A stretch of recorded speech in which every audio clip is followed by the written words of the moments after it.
So hey guys, welcome to part 3 of your DBMS Unit 1, and yeah, we will be finalizing our Unit 1 in this video.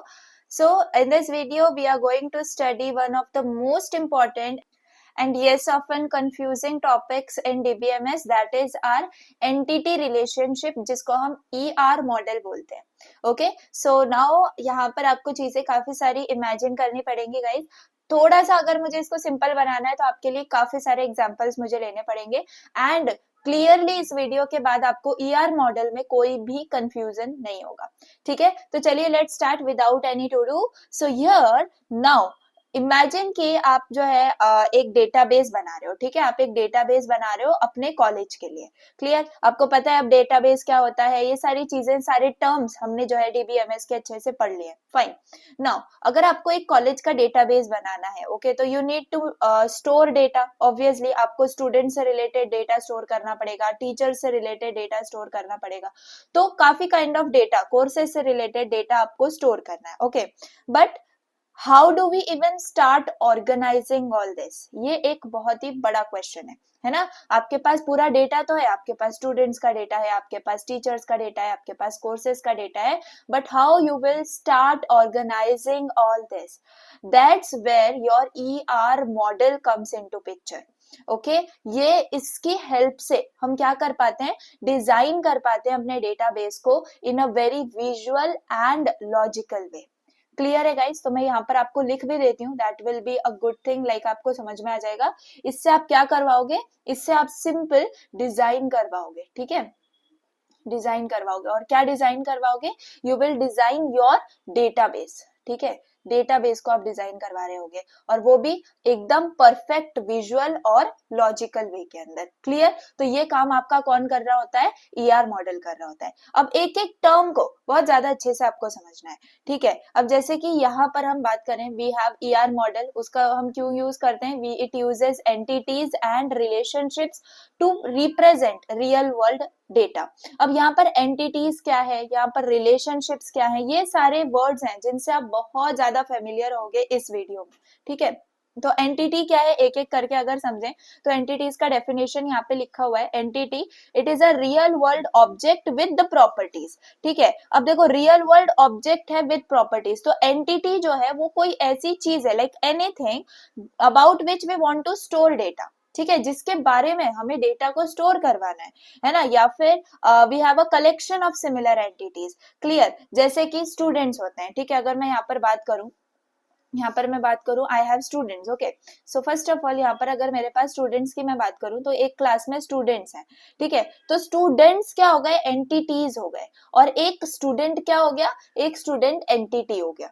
ठीक है, तो student क्या है, यहाँ पर entity है, और हर एक स्टूडेंट की क्या होती है, प्रॉपर्टीज होती हैं. ये आपको पता है, प्रॉपर्टीज होती हैं. अब क्या क्या प्रॉपर्टीज हो सकती हैं मुझे बताओ.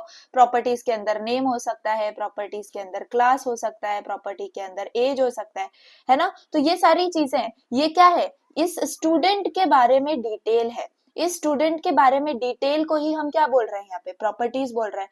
तो मैंने यहाँ पर आपको क्या समझाया, एक एंटिटी यानी कि हम सिंगल स्टूडेंट की यहाँ पे बात कर रहे हैं. ठीक है, एक स्टूडेंट की हम बात कर रहे हैं. और एंटिटीज, जैसे कि यहाँ पर एंटिटीज लिखा हुआ है, मतलब कि नंबर ऑफ स्टूडेंट्स. ठीक है, यहाँ पर स्टूडेंट्स हो गए वो. क्लियर है बात. तो ये क्या है, एक अगर एंटिटीज की अगर हम बात कर रहे हैं तो उसको हम सेट ऑफ एंटिटी भी बोल सकते हैं, स्टूडेंट एंटिटी सेट भी बोल सकते हैं. तो ये बात आपको समझ में आ गई कि मैं एक स्टूडेंट को एंटिटी क्यों बोल रही हूँ. एंड उसके क्या है, यहाँ पर ये प्रॉपर्टीज है. अब कोई भी प्रॉपर्टीज हो सकती है. अब इन प्रॉपर्टीज का एक्चुअल नाम क्या है, टेक्निकल नाम क्या है. यस, आप अगर प्रोग्रामिंग सीखे हुए हो, आप इसका आंसर दे पा रहे होगे. And yes, it's right, it's nothing but your attributes. ठीक है, इनको क्या बोला जाता है, इनको हम एट्रीब्यूट्स बोलते हैं. क्या बोलते हैं, एट्रीब्यूट्स. ठीक है, इस बात को आपको अच्छे से याद रखना है. एट्रीब्यूट्स क्या होते हैं आपके, यही प्रॉपर्टीज को बोला जाता है एट्रीब्यूट्स. ठीक है, अभी जैसे कि अब यहाँ पर ये प्रॉपर्टीज तो हो गई, लेकिन एग्जैक्ट नाम, अब जैसे कि यहाँ पर मेरे पास नेम है, नेम के अंदर मैं लिख रही हूँ, let's suppose my name. Okay, Huzaifa. So this is my attribute. Clear है बात. अब अगर मैं क्लास लिखना चाह रही हूँ, तो क्लास के अंदर यहाँ पर मेरा XYZ. ठीक है, तो ये क्या हो गया, मेरा एट्रीब्यूट हो गया. एज अगर मैं लिखना चाह रही हूँ, एज इफ आई से 20, तो ये क्या हो गया, एट्रीब्यूट हो गए. क्लियर है बात. प्रॉपर्टीज और एट्रीब्यूट्स में क्या डिफरेंस है ये आपको समझ में आ गया। तो यहाँ पर आपको बहुत अच्छे से समझ लेना है, प्रॉपर्टीज आप बिल्कुल भी नहीं बोलोगे, ज्यादातर आप एट्रीब्यूट्स ही बोलोगे, क्योंकि we are obviously dealing with the details of entity. Clear है बात, हमने काफी इसके अंदर डिटेल में चले गए। तो यहाँ पर ये जो है एंटिटी, अब आपको इसका मतलब समझ में आएगा, a real world object with the properties is called as your entity. इसका मतलब ये पूरा क्या है, आपका एंटिटी है। तो एक स्टूडेंट एंटिटी हो सकता है, क्यों, ऑब्वियसली उसके पास उसकी प्रॉपर्टीज हैं, यानी कि एट्रीब्यूट्स हैं। कार आपकी एंटिटी हो सकती है, आपके एम्प्लॉय एंटिटी हो सकते हैं। तो आपके काफी सारे जो है मतलब एंटिटी बन सकते हैं, अगर अगर उनके पास प्रॉपर्टीज या फिर एट्रीब्यूट्स प्रेजेंट हैं तो। ठीक है, अब क्या आपका ईआर डायग्राम क्या होता है, तो ER diagram is the visual tool to show how data entities are related. अब काफी सारी एंटिटीज, जैसे कि अब यहाँ पर मैंने स्टूडेंट लिखा हुआ है, ठीक है, इफ आई टॉक अबाउट, तो मेरे पास यहाँ पे स्टूडेंट है, ठीक है, मेरे पास यहाँ पे टीचर है, ठीक है, मेरे पास यहाँ पे प्रिंसिपल है, लेट सपोज, ठीक है। तो यहाँ पर मैं क्या कर रही हूँ, यहाँ पर मैं ये बता रही हूँ कि आई हैव एंटिटीज, ठीक है। तो मेरे एंटिटीज क्या होंगे, एक दूसरे से इंटर रिलेटेड होंगे, obviously student is related to teacher, teachers are related to principal, correct है गाइस। तो यहाँ पर ये जो रिलेशनशिप होगा इनके बीच में, स्टूडेंट का टीचर के साथ रिलेशन, टीचर का प्रिंसिपल के साथ relation, so that is all are relationships. तो आप एंटिटीज और रिलेशनशिप्स का यूज करके जब एक मॉडल तैयार करते हो, that is nothing but your ER model, ठीक है। एंड जो विजुअल टूल है इस डेटा एंटिटीज के रिलेशन को शो करने वाला, उसको हम ईआर डायग्राम बोलते हैं। क्लियर है बात। तो ईआर मॉडल जो है ये दो चीजों पे बेस्ड है, एक आपकी एंटिटीज और आपके एट्रीब्यूट्स, ठीक है, एंटिटी यानी कि स्टूडेंट, एट्रीब्यूट्स यानी कि उसकी प्रॉपर्टीज, ओके, और इनके बीच का रिलेशनशिप, ठीक है। एंटिटी टू एंटिटी के बीच का जो रिलेशन है वो बहुत ज्यादा इंपॉर्टेंट है। तो हमारा जो ईआर मॉडल है कौन सी दो चीजों के ऊपर बेस्ड है, एक तो आपकी एंटिटीज और आपके एट्रीब्यूट्स हो गए, और दूसरा relationships, okay. So this is the thing, बस यहां से आपको एक दो चीजें अच्छे से समझ लेनी है। और एक चीज होती है डोमेन, ओके। सो यहाँ पर हम डोमेन की भी बात करेंगे। तो यहाँ पर अगर हम देखें एंटिटी सेट, तो एंटिटी सेट क्या है, अब आप अच्छे से समझ गए हो, group of entities of the same type. अब ये भी याद रखना है कि मोस्ट ऑफ द थिंग्स आपकी सेम टाइप की होंगी, तभी वो इंटर रिलेटेड होंगी। तो group of entities of the same type sharing the same attributes, यानी कि अगर यहाँ पर मैं स्टूडेंट बोल रही हूँ, है ना, स्टूडेंट बोल रही हूँ तो वो एक एंटिटी हो गया, और अगर स्टूडेंट्स बोल रही हूँ तो वो एंटिटीज हो गया। क्यों मैं इनको एंटिटीज बोल पा रही हूँ, क्योंकि इनकी जो प्रॉपर्टीज हैं, जैसे कि नेम बोला मैंने यहाँ पर आपके लिए क्लास बोला था, मैंने यहाँ पर आपके लिए एज बोला था। क्यों इनको हम एंटिटीज ही क्यों बोल रहे हैं, हम इनको एंटिटीज इसलिए बोल रहे हैं क्योंकि इनकी जो प्रॉपर्टीज है या फिर जो एट्रीब्यूट्स हैं वो क्या है, सेम एट्रीब्यूट्स हैं। तो जब तक आपके सेम एट्रीब्यूट्स होंगे वो ग्रुप ऑफ एंटिटीज कहलाया जाएगा। तो this is nothing but your entity set. Clear guys. अब एट्रीब्यूट्स की बात करें तो अब आप बहुत अच्छे से जानते हो एट्रीब्यूट्स क्या होते हैं, properties that describe an entity, है ना, उसकी डिटेल्स को हम क्या बोल रहे होते हैं, एंटिटीज। जैसे कि यहाँ पे स्टूडेंट है तो नेम, क्लास और एज क्या हो गए, उसके एट्रीब्यूट्स हो गए, एंड इसी को हम प्रॉपर्टीज भी बोल रहे होते हैं। अब मेन चीज आ जाती है डोमेन, ठीक है। तो डोमेन क्या है, दिस सिंपली मीन्स कि आपकी जो एट्रीब्यूट्स हैं उनकी एग्जैक्ट टाइप क्या है, type of values N attribute can have. जैसे कि बहुत सिंपल एग्जांपल, आपके पास एज है, यहाँ पर ही अगर हम बात करें, आपके पास क्या है, एज है, we know it must be a number, correct है बात, हमारा जो एज है वो नंबर होना चाहिए, ये हमें पता है, और ये भी पता है कि वो नेगेटिव नहीं होना चाहिए। क्या एज नेगेटिव हो सकती है क्या, नहीं। तो दिस इज द थिंग, यानी कि उस एट्रीब्यूट का टाइप डिफाइन करने को हम क्या बोल रहे होते हैं, domain, a set of valid values for an attribute. Clear है बात। अब अगर नेम के केस में हम बात करें तो ऑब्वियसली नेम के केस में हमेशा क्या होंगे, अल्फाबेट्स होंगे, है ना, अल्फाबेट्स होंगे, किसी के नाम में नंबर्स नहीं है, किसी के नाम में या फिर सिंबल्स वगैरह स्पेशल कैरेक्टर्स तो होते नहीं है। सिंपल नाम के अंदर क्या होते हैं, अल्फाबेटिक कैरेक्टर्स होते हैं। तो ये क्या हो गया, एक वैलिड सिंटैक्स हो गया या वैलिड वैल्यूज हो गई आपके नेम की। तो ये क्या होता है, डोमेन होता है। तो डोमेन क्या होता है, एट्रीब्यूट का आप समझ गए, जो कि वैलिड सेट ऑफ वैल्यूज को रिप्रेजेंट करता है। किसकी वैलिड वैल्यूज, एट्रीब्यूट्स की, ठीक है। So I hope you got this thing. ये कुछ आपके टर्म्स थे जो आपको पता होना बहुत ज्यादा जरूरी है, एक बार रिवाइज कर लेते हैं। तो एंटिटी क्या है आपकी, एंटिटी इज नथिंग बट कोई भी थिंग हो सकती है, कोई भी चीज हो सकती है, ओके। एट्रीब्यूट्स क्या है, उस चीज की प्रॉपर्टी, प्रॉपर्टीज, उस चीज की प्रॉपर्टीज, और डोमेन क्या है, set of valid values of that property या फिर एट्रीब्यूट हम कह सकते हैं। क्लियर हो गई बात? Now let's move on, and यहाँ पर आपके पास आ जाते हैं व्हाट इज ER। अब देखो, अब आपको ER का मतलब अच्छे से समझ में आ गया होगा, एंटिटी एंड रिलेशनशिप मॉडल। ठीक है, तो एंटिटी और रिलेशनशिप दोनों का हमने अच्छे से मतलब समझ लिया।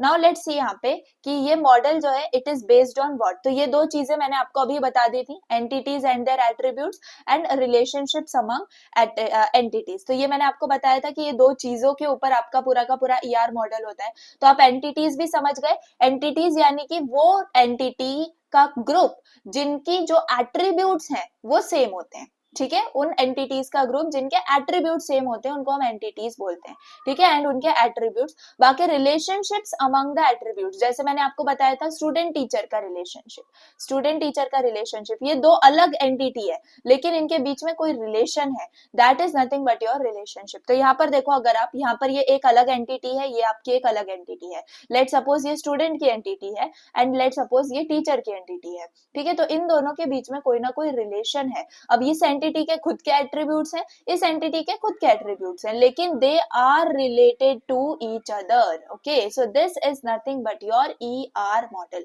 आई hope you got this thing. It's very very simple but you need to understand it very carefully. Okay, now let's move on to the types of attributes. अब टाइप्स क्या मतलब एट्रीब्यूट्स क्या होते हैं, प्रॉपर्टीज क्या होती हैं, ये हमने समझ लिया कि एक एंटिटी होती है एंड उसकी कुछ डिटेल्स होती हैं, उन डिटेल्स को हम क्या बोल रहे होते हैं, एट्रीब्यूट्स बोल रहे होते हैं। लेकिन जो ये एट्रीब्यूट्स होते हैं ना, ये भी टाइप्स ऑफ एट्रीब्यूट्स के अंदर क्लासिफाइड है, तो इनको हमें समझना बहुत इंपॉर्टेंट है। ठीक है, तो जैसे कि यहाँ पर मैंने बोला टाइप्स, तो सबसे पहला टाइप आपका आता है सिंपल एट्रीब्यूट, फिर composite attribute, derived attribute, single valued attribute and multi valued attribute. बहुत इजीली मैं आपको एग्जाम्पल से इन सबको समझाऊंगी। देखो, very simple, the very first is your simple attribute. ठीक है, तो ये क्या है, एकदम बेसिक वाला एट्रीब्यूट है आपका। कौन सा वाला? एकदम बेसिक वाला। इफ आई टॉक अबाउट यहाँ पर एकदम बेसिक वाला एट्रीब्यूट। ठीक है, बेसिक वाला एट्रीब्यूट क्यों बोला जा रहा है इसको? क्योंकि you can not divide it, you can not divide it into parts. क्यों भाई, मैं इसको ऐसे क्यों बोल रही हूँ, मुझे बताओ। अगर मैं सिंपल एग्जांपल लूं यहाँ पे फोन नंबर का, ठीक है, मेरे पास क्या है, फोन नंबर है, तो क्या वो फोन नंबर के अंदर डिजिट्स हैं? या तो उसको हम क्या ट्रीट करते हैं, एक कंप्लीट एंटिटी हम ट्रीट कर रहे होते हैं, है ना, कि ये जो नंबर है भाई ये किसी का है, लाइक समवन XYZ, ये उसका नंबर है, तो वो कंप्लीट एंटिटी हम बोलते हैं। क्या उसको हम सेट ऑफ डिजिट्स या ग्रुप ऑफ डिजिट्स ऐसे बोलते हैं? किसी को भाई अपने सेट ऑफ डिजिट्स दे दो, ऐसा तो नहीं बोलते, वी से कि अपना फोन नंबर दे दो, right? So we can't break it into parts, यानी कि हम उसको ऐसे नहीं कर सकते कि भाई ये 5 नंबर तेरे, ये 5 नंबर मेरे। क्या ऐसे हो सकता है क्या? नहीं, ऑब्वियसली भाई, क्योंकि वो 10 है तो 10 डिजिट्स का ही आपका नंबर होता है and that is valid for 1 person. You can't break it into parts, जैसे कि कोई कंट्री का कोड हो गया, एरिया का कोड हो गया, etcetera, unless we intentionally want to, right? Otherwise it's simple. Clear है बात? थिंक ऑफ इट जैसे कि जैसे जो आपको दिखता है, like what you see is what you get. Clear है बात? जो आपका है, लाइक अगर 10 डिजिट्स का है तो 10 ही आपको मिलेगा, चाहे आप यहाँ रहो या फिर आप इंडिया के किसी और भी स्टेट में रहो। क्लियर है बात? तो फोन नंबर रहता है, you can't divide it any more. Okay guys, so that is nothing but your simple attribute. I hope you got this thing very clear.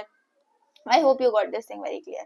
अब ऐसे ही और देखते हैं, देखो नेक्स्ट आपका क्या है, next you have composite attribute. Composite attribute यानी कि जैसे कि मतलब अब यहाँ पर हमने बोला कि इसको आप डिवाइड नहीं कर सकते, बट यहाँ पर you can divide it. Okay, composite यानी कि आप इसको डिवाइड कर सकते हो, can be divided into sub parts. ठीक है, इसको आपको याद रखना है, can be divided into sub parts. अब ये मैं ऐसा क्यों बोल रही हूँ, अब इसका सिंपल एग्जांपल देखो। अब आपका नाम होता है, क्लियर, इसका मैं अगर आपको एग्जांपल दूं तो सिंपल आपका क्या होता है, नाम होता है। जैसे कि suppose if I talk about my name, है ना, if I talk about my name, तो सिंपली यहाँ पर अगर मैं लिखूं I have Huzaifa and I have Khan, ठीक है, तो ये क्या है, ये मेरा पूरा नाम है, लेकिन I can divide it into first name and I can divide it into last name. So this is nothing but your composite attribute. Clear है बात? कंपोजिट एट्रीब्यूट क्या होता है, एक मतलब ऐसा समझो कि ना एक चीज है, लाइक एक है तो एक ही चीज, ये है तो मेरा ही नाम, है ना, ये है तो मेरा ही नाम, लेकिन उसको मैंने सब पार्ट्स में डिवाइड कर दिया है। कहीं फॉर्म में मुझे फिल करना है माय फर्स्ट नेम, तो I will fill my name that is Huzaifa. If I need to put my last name, I will put only Khan. तो ये मेरा पूरा का पूरा नाम है, राइट, लेकिन उसको मैं डिवाइड कर सकती हूँ। That is nothing but your composite attribute. I hope you got this thing guys, I hope you got this thing. तो क्या आपको सिंपल और कंपोजिट में जो डिफरेंस है वो समझ में आ गया है? Okay, now let's move. You have derived attribute. Derived attribute ये इंटरेस्टिंग है गाइस। डिराइव्ड एट्रीब्यूट ऐसा है जो कि आप डायरेक्टली स्टोर नहीं करते, you have to calculate it. अब इससे बहुत ज्यादा इजी एग्जांपल मैं आपको सबसे इजी एग्जांपल बताती हूँ। कहीं पर भी किसी भी फॉर्म में इफ आई वांट यू, तो किसी भी फॉर्म में यहाँ पर आपको क्या पूछा जाता है, लेट सपोज एज पूछी जाती है।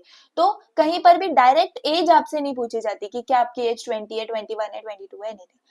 आपसे क्या पूछी जाती है, आपसे डेट ऑफ बर्थ पूछा जाता है। एम आई राइट गाइस, एम आई राइट? आपसे डायरेक्ट डेट ऑफ बर्थ पूछी जाती है एंड इंटरनली उसको कैलकुलेट कर लिया जाता है विदाउट शोइंग यू।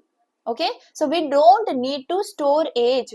जब अगर हमने डेट ऑफ बर्थ स्टोर कर ली है तो हमें एज जो है यूजर से इनपुट लेने की जरूरत नहीं है, सिस्टम हमारा खुद एज को कैलकुलेट कर लेगा। सो डिराइव्ड यानी क्या होता है, डिराइव्ड यानी कि आप कैलकुलेट करते हो एंड उसके बाद स्टोर करते हो। You are not storing directly. जैसे फोन नंबर है, फोन नंबर है, you can directly store. Name है, you can directly store. But age, आप डीओबी अगर डेट ऑफ बर्थ ले रहे हो तो you can directly store it. You have to first calculate the age in system level and then you are storing it. So I hope you got this thing very clear. Okay, now the next thing is what your single valued attribute. So obviously, as the name says, the attribute holds only one value for a single entity. Okay, so I hope you got this thing very simple. Ekdam single value. Okay, only one value. Clear?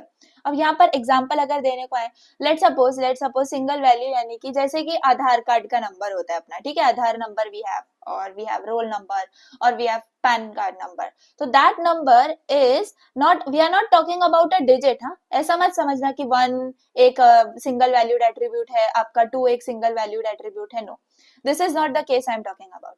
I am talking about a single thing given to a single person. Okay, जैसे कि अगर पूरी country में देखा जाए तो आपका आधार number क्या है, यूनिक वैल्यू है जो कि सिर्फ आपको बिलोंग करती है। So that is your single valued attribute guys. Okay, one, only one value per person, that is your single valued attribute. बिल्कुल इसमें कंफ्यूज मत होना कि इसके अंदर सिंगल वैल्यूड यानी कि 1 एक ऐसी वैल्यू होगी, 2 ऐसी वैल्यू होगी, ऐसा नहीं है। एक वैल्यू यूनिक है जो कि एक पर्सन को बिलोंग करती है, ठीक है। So that is your single valued attribute. Now let's talk about multi valued attribute. तो ऑब्वियसली यहाँ पर हमें बताया जा रहा है मोर देन वन वैल्यू, है ना। तो यहाँ पर अगर मैं आपको सिंपल एग्जांपल दूं तो let's suppose you might have different numbers, ठीक है, फोन नंबर्स आपके हो सकते हैं जो कि आपको ही बिलोंग करते हैं, लेकिन नंबर्स अलग अलग हैं। लेट्स सपोज आपका पर्सनल नंबर हो सकता है ना, पर्सनल नंबर हो सकता है, आपका वर्क का नंबर अलग हो सकता है ना, आपका व्हाट्सएप का नंबर अलग हो सकता है। तो ये नंबर सारे जो है अलग है, मल्टीपल वैल्यूज है, लेकिन बिलोंग किसको कर रहे हैं, एक पर्सन को बिलोंग कर रहा है। सो ये होता है मल्टी वैल्यूड एट्रीब्यूट, ठीक है। तो यहाँ पर बेसिक चीजें बतानी थी, लेकिन फिर भी मैंने आपको काफी डिटेल में चीजें समझा दी हैं, ठीक है। तो सिंपल एट्रीब्यूट को क्या याद रखना है आपको कि it can not be divided, and इसका एग्जाम्पल आपको याद रखना है फोन नंबर। एग्जाम्पल याद रखोगे तो एट्रीब्यूट बहुत अच्छे से याद रहेगा। कंपोजिट एट्रीब्यूट क्या होता है, कंपोजिट एट्रीब्यूट को आप डिवाइड कर सकते हो इन सब पार्ट्स। ओके, जैसे कि आपको मैंने बताया फर्स्ट नेम और लास्ट नेम है तो नाम ही है, तो मेरा ही नाम, लेकिन मैं उसको फर्स्ट नेम और लास्ट नेम में सब पार्ट्स में डिवाइड कर रही हूँ। Then you have derived attribute जिसको कैलकुलेट करना पड़ता है फ्रॉम अनदर एट्रीब्यूट, ठीक है। तो ये क्या है, एक डिपेंडेंट एट्रीब्यूट है, जैसे कि आप एज को बोल सकते हो। Then you have single valued attribute जिसमें सिर्फ एक ही वैल्यू होती है फॉर ईच एंटिटी, जैसे कि मैंने आपको इसका एग्जांपल क्या दिया, इसका एग्जांपल मैंने आधार नंबर आपको दिया, ठीक है, Aadhaar number. So this is your single valued attribute. Multi valued attribute के अंदर मल्टीपल वैल्यूज आपकी हो सकती हैं। फॉर एग्जांपल मैंने यहाँ पर आपको एग्जांपल दिया मल्टीपल फोन नंबर्स का, है ना। तो ये होते हैं आपके सारे type of attributes. I hope कि ये जो स्लाइड है आपको सुपर क्लियर हो गई होगी, ठीक है। Now let's move. You have यहाँ पर देखो यही सारी चीजें जो मैंने आपको अभी बताई। सिंपल एट्रीब्यूट क्या होता है, atomic values that can not be divided further, जैसे phone number. Composite attributes can be divided into sub parts, example ये। Derived attributes calculated from other attributes not stored, जैसे कि मैंने यहाँ पर एज बताया। Then you have single valued, multi valued. अब ये आपको अच्छे से समझ में आ गया होगा, मैंने आपको समझा दिया है। Now let's move on to relationship and relationship set. Okay, relationship and relationship set. So far we have talked about क्या एंटिटीज होती हैं, क्या उनके एट्रीब्यूट्स होते हैं। Now let's connect the dots, है ना। एंटिटीज हैं, उनका कुछ अलग अलग उनकी प्रॉपर्टीज हैं, but if I have to make the connection between those, that is nothing but your relation. ठीक है, ये पता नहीं कैसा डायग्राम बन गया, लेकिन this is your relationship. Okay guys, तो ये रिलेशनशिप क्या है? Relationship is just a logical connection, remember. ठीक है, दो एंटिटीज के बीच में एक लॉजिकल कनेक्शन होता है, उसी को रिलेशनशिप बोला जाता है। ठीक है, जैसे कि मैंने आपको बताया कि आपका जो मैं एक लाइन लिखती हूँ, फिर आपको समझ में आ जाएगा कि let's suppose student enrols in course. Okay, एक स्टूडेंट ने कोर्स में एनरोल किया, तो स्टूडेंट क्या है? एक एंटिटी है, ठीक है। कोर्स एक एंटिटी है, इन दोनों के अलग अलग एट्रीब्यूट्स होंगे, इन दोनों के अलग अलग एट्रीब्यूट्स होंगे। तो यहाँ पर रिलेशनशिप दिखाने का काम कौन कर रहा है? रिलेशनशिप दिखाने का काम ये वर्ड कर रहा है, दैट इज योर एनरोल्स। ठीक है, ये क्या कर रहा है? आपके स्टूडेंट को और कोर्स को कनेक्ट करवाने का काम कर रहा है। सो जस्ट लाइक ह्यूमंस, आप रिलेशनशिप्स बनाते हो like friends, teachers, parents, even our database entities build relationship like this. Okay, अब ये रिलेशनशिप क्या होता है ये आपको समझ में आ गया। A logical association among entities. Okay, एक logical association among entities. Now अब रिलेशनशिप सेट क्या होता है? तो रिलेशनशिप सेट जैसे कि एक एंटिटी होती है, एक एंटिटी होती है एंड उसका जो प्लूरल फॉर्म है उसको हम एंटिटीज बोल देते हैं। ठीक है ना बात, लेकिन कंडीशन क्या है? सेम प्रॉपर्टीज होनी चाहिए। क्लियर है बात? वैसे रिलेशनशिप है तो रिलेशनशिप सेट भी होता है, which is the collection of similar relationships. ठीक है, इसको आपको याद रखना है। सिमिलर एंटिटीज के ग्रुप को जैसे एंटिटी सेट बोला जाता है, वैसे ही सिमिलर रिलेशनशिप्स के कलेक्शन को रिलेशनशिप सेट बोला जाता है। क्लियर है बात? जैसे कि यहाँ पर मैंने लिखा है लाइक एंटिटीज, रिलेशनशिप्स के पास भी उनके खुद के एट्रीब्यूट्स होते हैं। ठीक है, फॉर इंस्टेंस अगर हम बात करें तो एनरोल्स आपका ये रिलेशनशिप है, हम बता रहे हैं ना। तो you might want to store something like कि आपको एनरोलमेंट डेट को स्टोर करना है, आपको ग्रेड देखना है कि आपको कितने ग्रेड रिसीव हुए हैं, है ना। So we attach those as relationship attributes. Clear है बात? अब रिलेशनशिप के भी एट्रीब्यूट्स हैं, ये भी बात आपको अच्छे से समझ में आ गई। नाउ मैपिंग कार्डिनैलिटीज, ये क्या है? सो this is very important and very common in exams. तो यहाँ पर अगर हम बात करें, define how many entities from one set can be associated with the entities of another set via और रिलेशनशिप। तो ये बहुत ज्यादा इंपॉर्टेंट है गाइज। इसमें हम क्या करते हैं, हम देखते हैं कि कितनी entities, how many entities from one side okay are allowed to relate with other side entities. okay, एक साइड में आपकी इतनी एंटिटीज है, लेट सपोज 10 एंटिटीज है, सॉरी 10 प्रॉपर्टीज है एक एंटिटी की, और ये वाली एंटिटी की लेट सपोज 5 है प्रॉपर्टीज। तो यहाँ से कितने एंटिटीज के जो एट्रीब्यूट्स हैं वो आगे कनेक्ट हो सकते हैं विद दिस पर्टिकुलर एंटिटी। तो ये आपका क्या होता है? मैपिंग कार्डिनैलिटीज। ओके, इसमें बहुत इंटरेस्टिंग हम लोग चीजें सीखेंगे, but remember this thing, how many entities from one set can be associated with the entities of another set via a relationship. Okay guys, अब यहाँ पे अगर हम बात करें, we have types like one to one, one to many, many to one and many to many। तो बहुत simple है, इसको हम अगर डिटेल में यहाँ पर बात करें, we have one to one relationship, so one entity from A। अब ये A आपका क्या है? एक पूरा सेट है। ठीक है, ए क्या है? आपका पूरा का पूरा सेट है। What you have here, this is set A and this is set B. So if we talk about यहाँ पर, यहाँ पर अगर हम बात करें one entity from set A, अब ये सेट ए है, इसके अंदर हम देख पा रहे हैं कितनी? 4 एंटिटीज है ना, 1 2 3 एंड 4। तो यहाँ पर आपकी 4 एंटिटीज है। और ये किससे कनेक्टेड है, आपके सेट बी की कुछ एंटिटीज है उनसे कनेक्टेड है। तो अगर हम सिंपल एग्जांपल लें, if we have students, okay, we have here students and we have lockers, okay, तो अगर स्कूल में, कॉलेज में, anywhere we have student and it's particular locker वाला सिस्टम, तो हम क्या बोल सकते हैं कि एक स्टूडेंट का एक लॉकर है, एक स्टूडेंट का एक लॉकर है, तो each student gets one locker and each locker is assigned to one student. Active passive वाला बहुत इधर आपको जो है ना यूज होगा।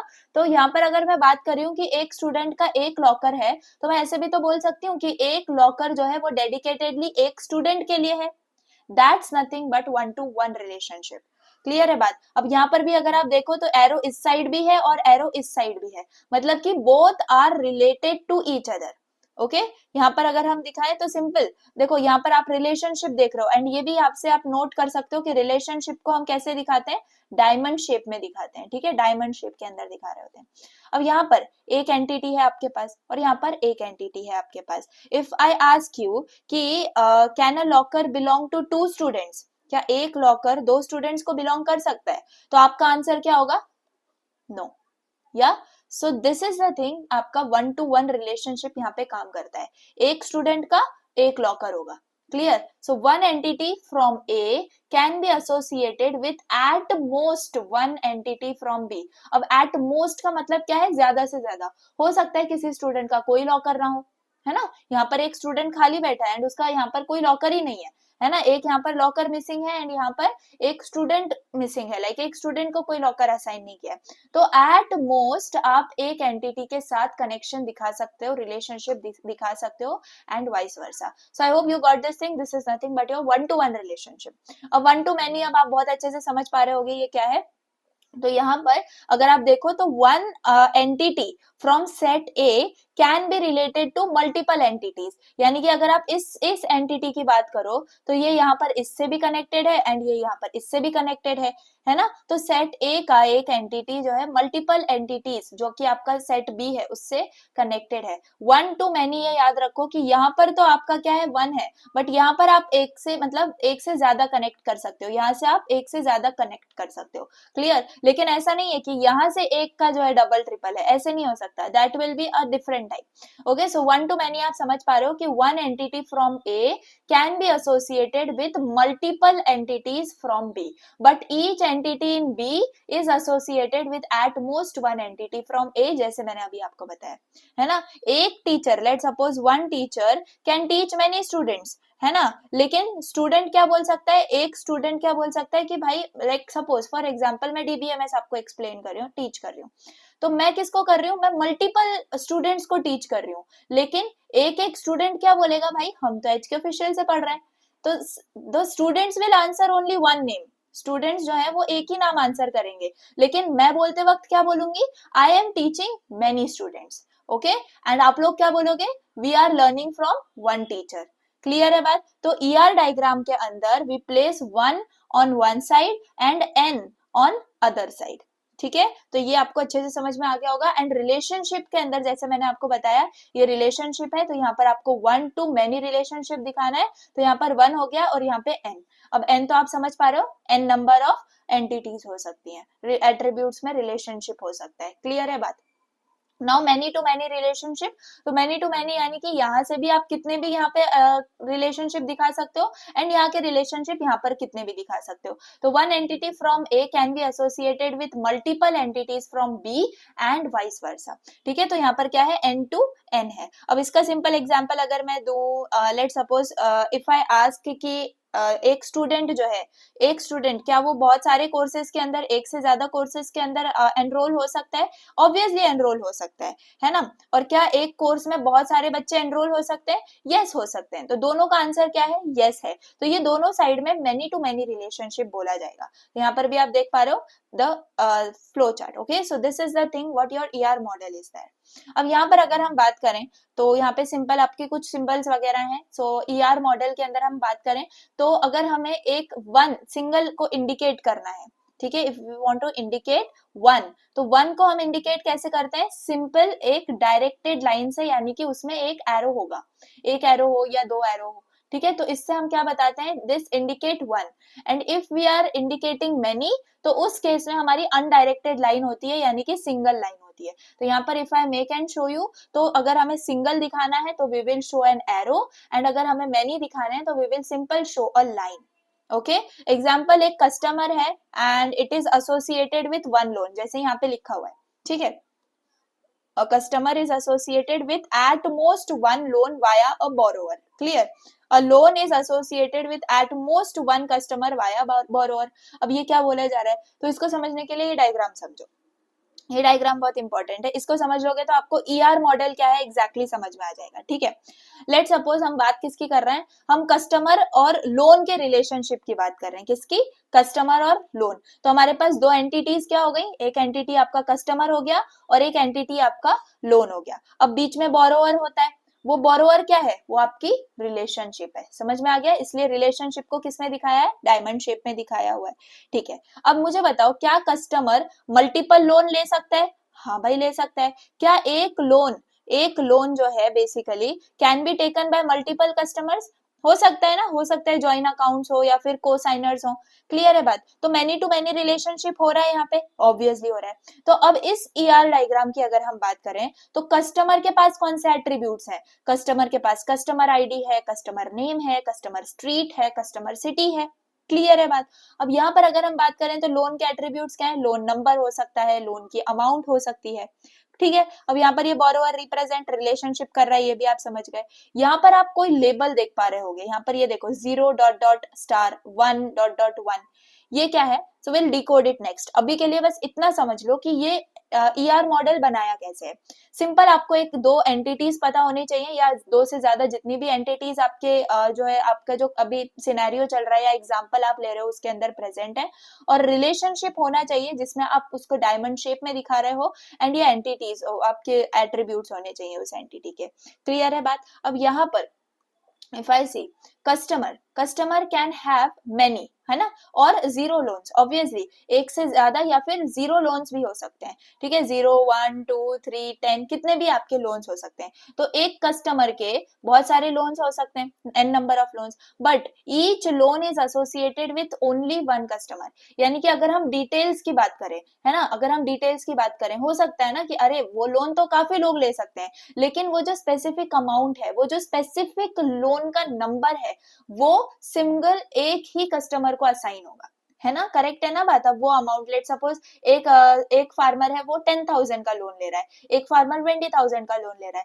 तो अमाउंट वेरी हो रहा है। तो अमाउंट अगर वेरी होगा तो ऑब्वियसली आपका लोन का कैटेगरी चेंज हो जाएगी। तो ओनली वन कस्टमर, आपका एक लोन जो है वो सिर्फ एक कस्टमर में ही क्या हो सकता है, एसोसिएट हो सकता है। तो अब यहाँ पर क्या हो गया, this becomes one to many relationship, है ना, यहाँ पर क्या हो गया, ये वन टू मैनी रिलेशनशिप हो गया कस्टमर लोन की अगर हम बात करें। यहाँ पर अगर हमने ऊपर ऊपर से देखा तो हमने क्या समझा, ये मैनी टू मैनी है, क्यों, क्योंकि कस्टमर भी काफी सारे हो सकते हैं, लोन भी काफी सारे हो सकते हैं, बट यहाँ पर if we talk about a specific loan, we are talking about one to many relationship, clear है बात। तो यहाँ पर आप सिंपल इसको समझ पा रहे होगे, ये जो है ये सिंपल एक कनेक्टेड है, like each loan is associated only one customer, इसीलिए यहाँ पर 1:1 लिखा हुआ है, और एक कस्टमर के पास बहुत सारे लोन्स हो सकते हैं, दैट मीन्स ये वाला सिंबल यहाँ पर यूज करा हुआ है। इफ वी टॉक अबाउट यहाँ पर अगर हम मल्टीपल लोन्स यानी कि मैनी टू मैनी रिलेशनशिप वाले की बात करें, तो कस्टमर और यहाँ पर लोन, जैसे कि अगर हम बोरोवर से ले रहे हैं तो कस्टमर जो है वो आपका लिंक हो सकता है मल्टीपल लोन्स से, और एक लोन जो है वो भी लिंक हो सकता है मल्टीपल कस्टमर से। तो इससे आप मैनी टू मैनी रिलेशनशिप भी दिखा सकते हो। Okay guys, so this is the thing, जो कि आप मैनी टू मैनी से भी दिखा सकते हो और वन टू मैनी से भी दिखा सकते हो, लेकिन condition matters. What matters, condition matters, clear है गाइस। अब इसमें आपको कंफ्यूज होने वाली बात नहीं है, ये ईआर मॉडल है ही कंफ्यूजिंग, लेकिन आपको इसको अच्छे से समझना इंपॉर्टेंट है।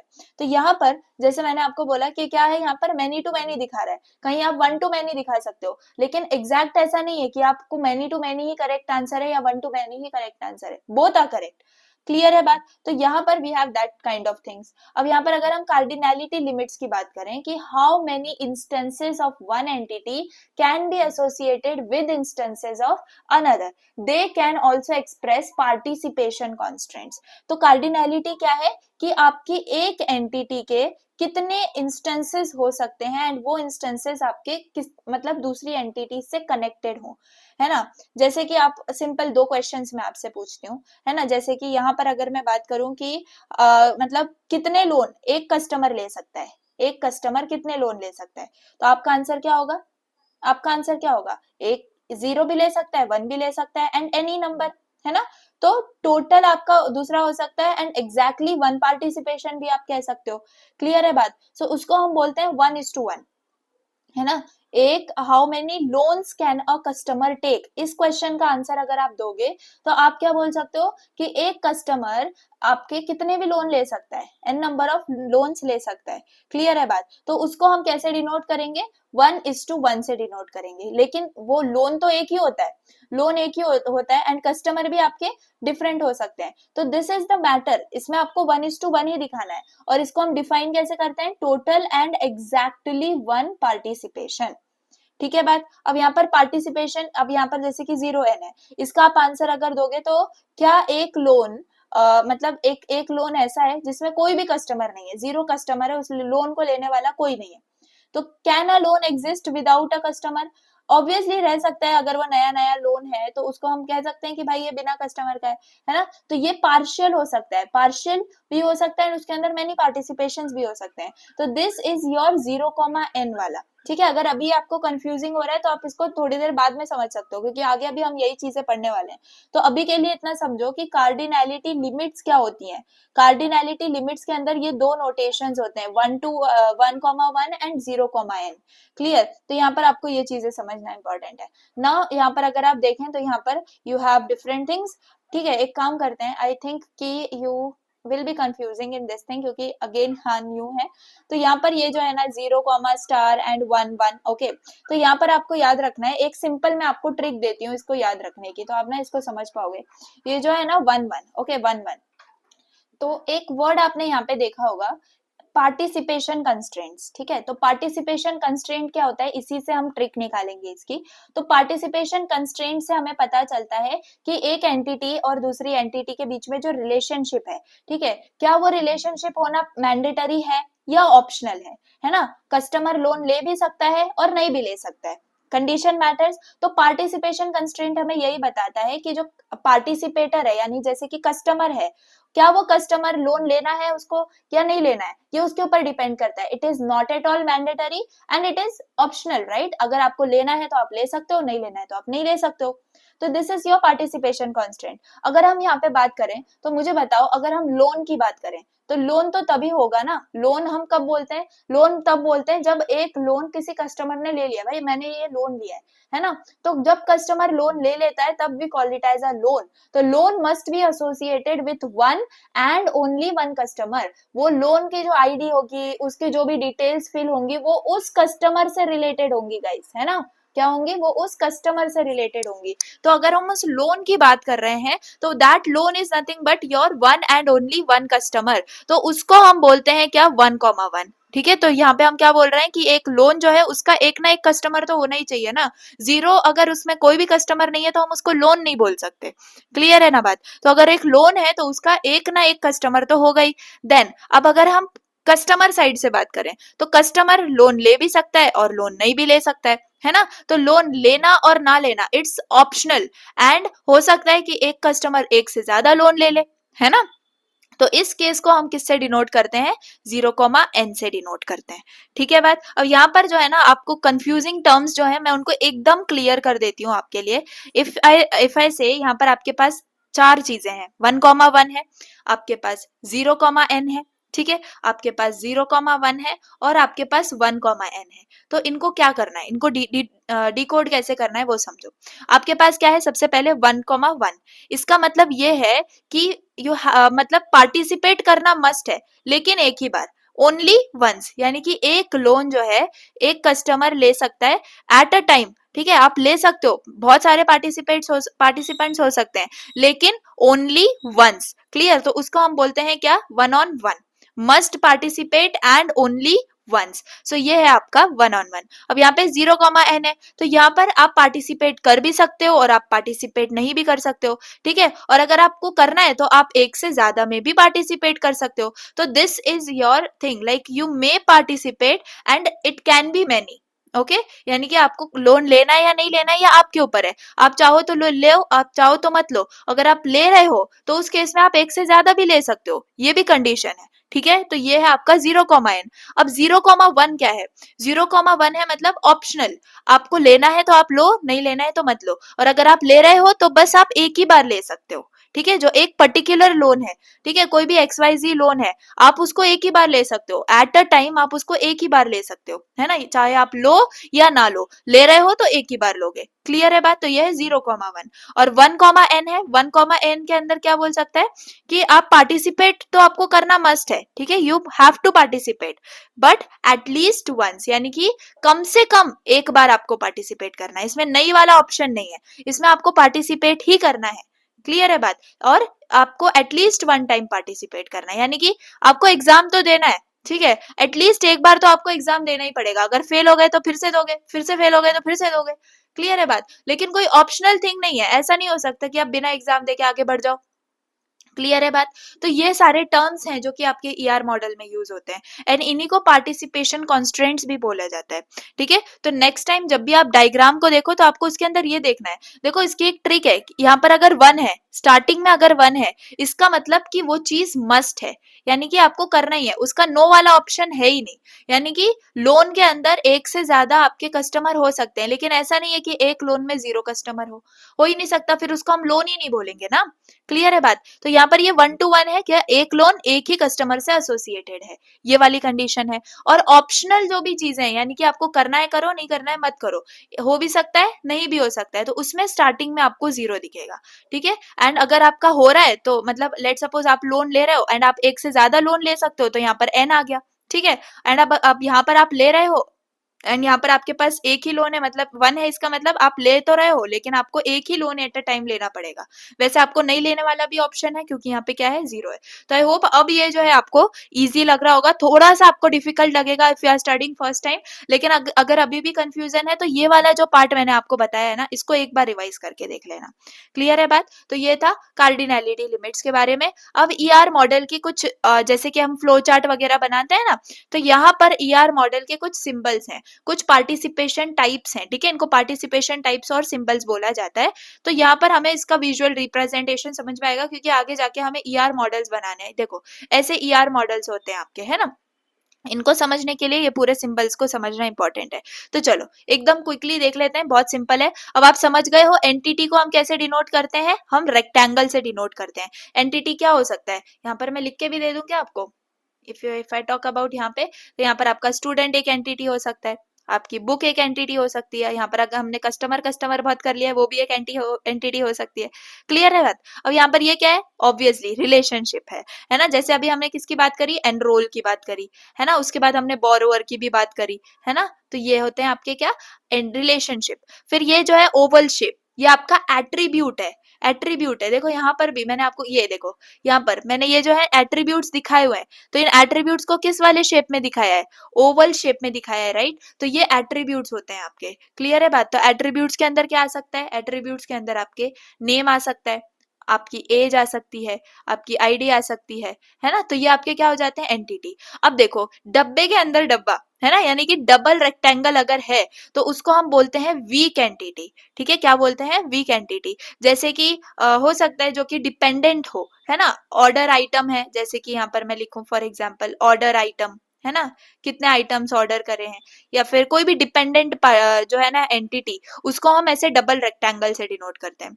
फिर आपके पास होता है डबल डायमंड, है ना। डबल डायमंड यानी रिलेशनशिप, ऑब्वियसली इसका रिलेशन किससे होगा, रिलेशनशिप से होगा, है ना। एंड यहाँ पर हो सकता है कि ये लाइक उस चीज की बात करें, लेट सपोज इसमें क्या है, इट कंटेन्स, या फिर अगर हम बात करें डिपेंड्स ऑन, है ना। तो ये सारे आ जाते हैं आपके वीक एंटिटी रिलेशनशिप में। वैसे ये इतने यूजफुल है नहीं, ये 3 बहुत ज्यादा इंपॉर्टेंट है, तो इन तीनों को भी हमने अच्छे से समझ लिया है, बट इनको समझना इंपॉर्टेंट है, क्वेश्चन आपको आ सकता है। Then you have double oval, ठीक है। तो डबल ओवल के अंदर मल्टी वैल्यूड एट्रीब्यूट होते हैं। मल्टी वैल्यूड एट्रीब्यूट का बेस्ट एग्जाम्पल है आपका फोन नंबर, है ना, है तो उसके अंदर बहुत सारे डिजिट, लेकिन हमेशा हम क्या बोलते हैं, ये एक बंदे का फोन नंबर है, तो ये उसको पूरा एक एंटिटी बोला जाता है, लेकिन है वो मल्टी वैल्यूड एंटिटी। ओके, अब उसके बाद आपके पास है अंडरलाइंड वोवल, इसको क्या बोला जाता है, अंडरलाइंड ओवल। तो ये क्या है, की एट्रीब्यूट, यानी कि इंपॉर्टेंट एट्रीब्यूट भाई, जैसे कि फॉर एग्जांपल रोल नंबर होता है, तो स्टूडेंट के केस में बहुत इंपॉर्टेंट एट्रीब्यूट है, तो की का मतलब ही क्या होता है, इंपॉर्टेंट होता है। ओके, उसके बाद you have this three linked vowels. Okay, इनको क्या बोला जाता है, थ्री लिंक्ड ओवल्स। तो कंपोजिट एट्रीब्यूट, जैसे कि मैंने आपको अपने नाम का एग्जांपल दिया था, है ना, मेरा जो नाम है it can be first name में डिवाइड हो सकता है, एंड वो लास्ट नेम में डिवाइड हो सकता है, मिडल नेम में डिवाइड हो सकता है। तो ये क्या होते हैं, कंपोजिट एट्रीब्यूट्स, है ना, जैसे कि यहाँ पे फर्स्ट नेम लास्ट नेम है तो मेरा नाम ही है ना, बात सही। तो this is your ER model symbols. I hope you got it, बहुत सिंपल से थे। नाउ यहाँ पर देखें तो यहाँ पर जो है ना पार्टिसिपेशन टाइप्स के बारे में बात हो रही है। किसके बारे में बात हो रही है, इफ आई राइट हियर, यहाँ पर आपके पार्टिसिपेशन, अब पार्टिसिपेशन क्या है आप समझ गए हो, ठीक है, पार्टिसिपेशन टाइप्स की बात हो रही है, क्लियर। तो यहाँ पर जो है आपको समझ में आएगा कि पार्टिसिपेशन हमें बताता है कि weather or not an MTT, जो हम बात करते हैं ना एंटिटी की, तो whether or not an entity must be a relationship, एक रिलेशनशिप का पार्ट आपकी एंटिटी हो सकती है या नहीं हो सकती है, ठीक है। तो उस चीज को यहाँ पर हम डिफाइन कर रहे होते हैं। तो टोटल पार्टिसिपेशन क्या होता है, टोटल पार्टिसिपेशन को हम यहाँ पे डबल लाइन से डिनोट करते हैं। कैसे डिनोट करते हैं, डबल लाइन से डिनोट कर रहे होते हैं, ठीक है, इस चीज को आपको याद रखना है। तो डबल लाइन से हम डिनोट कर रहे हैं, इसका मतलब क्या है, अगर मैं सिंपल एग्जांपल से बात करूं तो आपका क्या है, यहाँ पे स्टूडेंट है और यहाँ पर क्या है, आपका कोर्स है। तो every student must be enrolled at least in one course, है ना। तो हर एक स्टूडेंट को कोर्स में एनरोल करना ही पड़ेगा, ऐसा नहीं है ना कोई भी स्टूडेंट बच जाएगा, ऑब्वियसली नहीं बचेगा। तो अगर हर स्टूडेंट को कोर्स में कोई भी एटलीस्ट वन कोर्स, आप एक दो में कर सकते हो, तीन में कर सकते हो, 10 में भी कर सकते हो, लेकिन एटलीस्ट वन कोर्स में आपको एनरोल होना है, तो उसको क्या बोला जाता है, उसको आपको टोटल पार्टिसिपेशन बोला जाता है, यानी कि आपकी हर एक एंटिटी को इस रिलेशनशिप में इन्वॉल्व होना पड़ेगा। Then you have partial participation. तो पार्शियल पार्टिसिपेशन में क्या होता है कि कुछ एंटिटीज में और में not be involve in relation, यानी कि यहाँ पर ये जो है ये कोर्सेज का सेट है, एंड इस कोर्सेज के अंदर जो है 100 सेट ऑफ कोर्सेज है, लेकिन हर एक स्टूडेंट 100 कोर्स तो नहीं ले सकता ना, अब उसके ऊपर डिपेंड है, not every processor will be assigned to like एक सिंगल सब्जेक्ट, क्लियर है बात। तो लेट सपोज यहाँ पर अगर हम बात करें तो ये कोर्सेज की अगर मैं बात कर रही हूँ, तो अलग अलग कोर्सेज हो सकते हैं, जैसे कि 100 कोर्सेज आपके हो सकते हैं। तो ये जरूरी नहीं है कि सारे स्टूडेंट्स जो है वो 100 कोर्सेज के अंदर पार्टिसिपेट हो, लेकिन एटलीस्ट वन में पार्टिसिपेट होंगे, तो इसको क्या बोला जाता है, पार्शियल पार्टिसिपेशन। तो डेफिनेशन अगर हम पढ़ें टोटल पार्टिसिपेशन का, every entity must be involve in the relationship, है ना, must be involve in the relationship, जैसे कि यहाँ पर डबल लाइन से रिप्रेजेंट किया। और पार्शियल पार्टिसिपेशन में हम क्या बोल सकते हैं, some entities may not be involve, clear है बात। यहाँ पर बिल्कुल भी कंपलसरी नहीं है कि एक स्टूडेंट को 100 कोर्सेज लेने पड़ेंगे, ठीक है बात। तो डबल लाइंस, इसको एकदम सिंपल आप कैसे याद रख सकते हो यहाँ पे, यस, इस डबल लाइन को आप बोल सकते हो मस्ट, क्या बोल सकते हो, मस्ट, है ना, आपको करना ही है, क्लियर। और सिंगल लाइन का मतलब है सिंपल, जैसे इंग्लिश लैंग्वेज में हम बोलते हैं माइट, है ना, हो भी सकता है नहीं भी हो सकता है, क्लियर है बात। तो आई hope you got it, simple था, टोटल और पार्शियल पार्टिसिपेशन। तो पार्टिसिपेशन टाइप्स आपको अच्छे से समझ में आ गए होंगे। ओके, ना यहाँ पर ये ER मॉडल है आपके पास, ठीक है। तो इस डायग्राम से हम लोग अच्छे से एट्रीब्यूट्स को इन डेप्थ समझेंगे।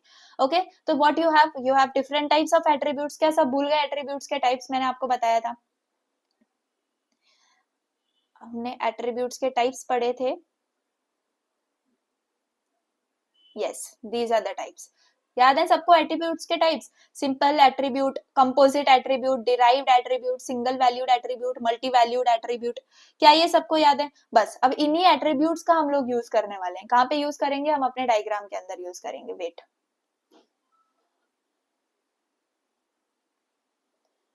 we must have that diagram here, yes, चलो। तो नाउ यहाँ पर अगर हम बात करें what are the main entities, उनको हम सबसे पहले देख लेते हैं। तो यहाँ पर जो है हम किसके बारे में बात करेंगे, एक तो रियल वर्ल्ड हम लोग डेटा को कैसे रिप्रेजेंट करते हैं अपने एंटिटी रिलेशनशिप एट्रीब्यूट्स का हेल्प लेके, एंड या इसी को ईआर मॉडल बोला जाता है। ठीक है, सो यहाँ पर जैसे हम बात करें we have many of the entities, जैसे कि यहाँ पर सिंपल वी सॉ। तो मुझे बताओ, मैंने आपको कंपोजिट एट्रीब्यूट के बारे में बताया था, कौन सा एट्रीब्यूट, कंपोजिट वाला। तो कंपोजिट के अंदर मैंने किसका एग्जांपल दिया था, मेरे नाम का एग्जांपल दिया था, है ना। तो उसमें मैंने क्या किया था, मैंने नेम को डिवाइड कर दिया था फर्स्ट नेम में लास्ट नेम में। तो ये नेम क्या है भाई, ये नेम आपका कंपोजिट एट्रीब्यूट है। कौन से टाइप का एट्रीब्यूट है, मैं यहाँ पर लिख देती हूँ, this is your composite type attribute. ठीक है, कंपोजिट एट्रीब्यूट। अब ये क्यों कंपोजिट एट्रीब्यूट है, आप समझ गए ना। यहाँ पर क्या है, it is divided into first name, middle name, last name, लेकिन है तो एक ही एंटिटी। क्लियर है बात। तो सिमिलरली अब यहाँ पर अगर हम देखें, यू हैव एड्रेस, ठीक है, एड्रेस है, एड्रेस है एक ही ना, एड्रेस ही बोला जाएगा, लेकिन अगेन वो सब डिवाइडेड है स्ट्रीट में।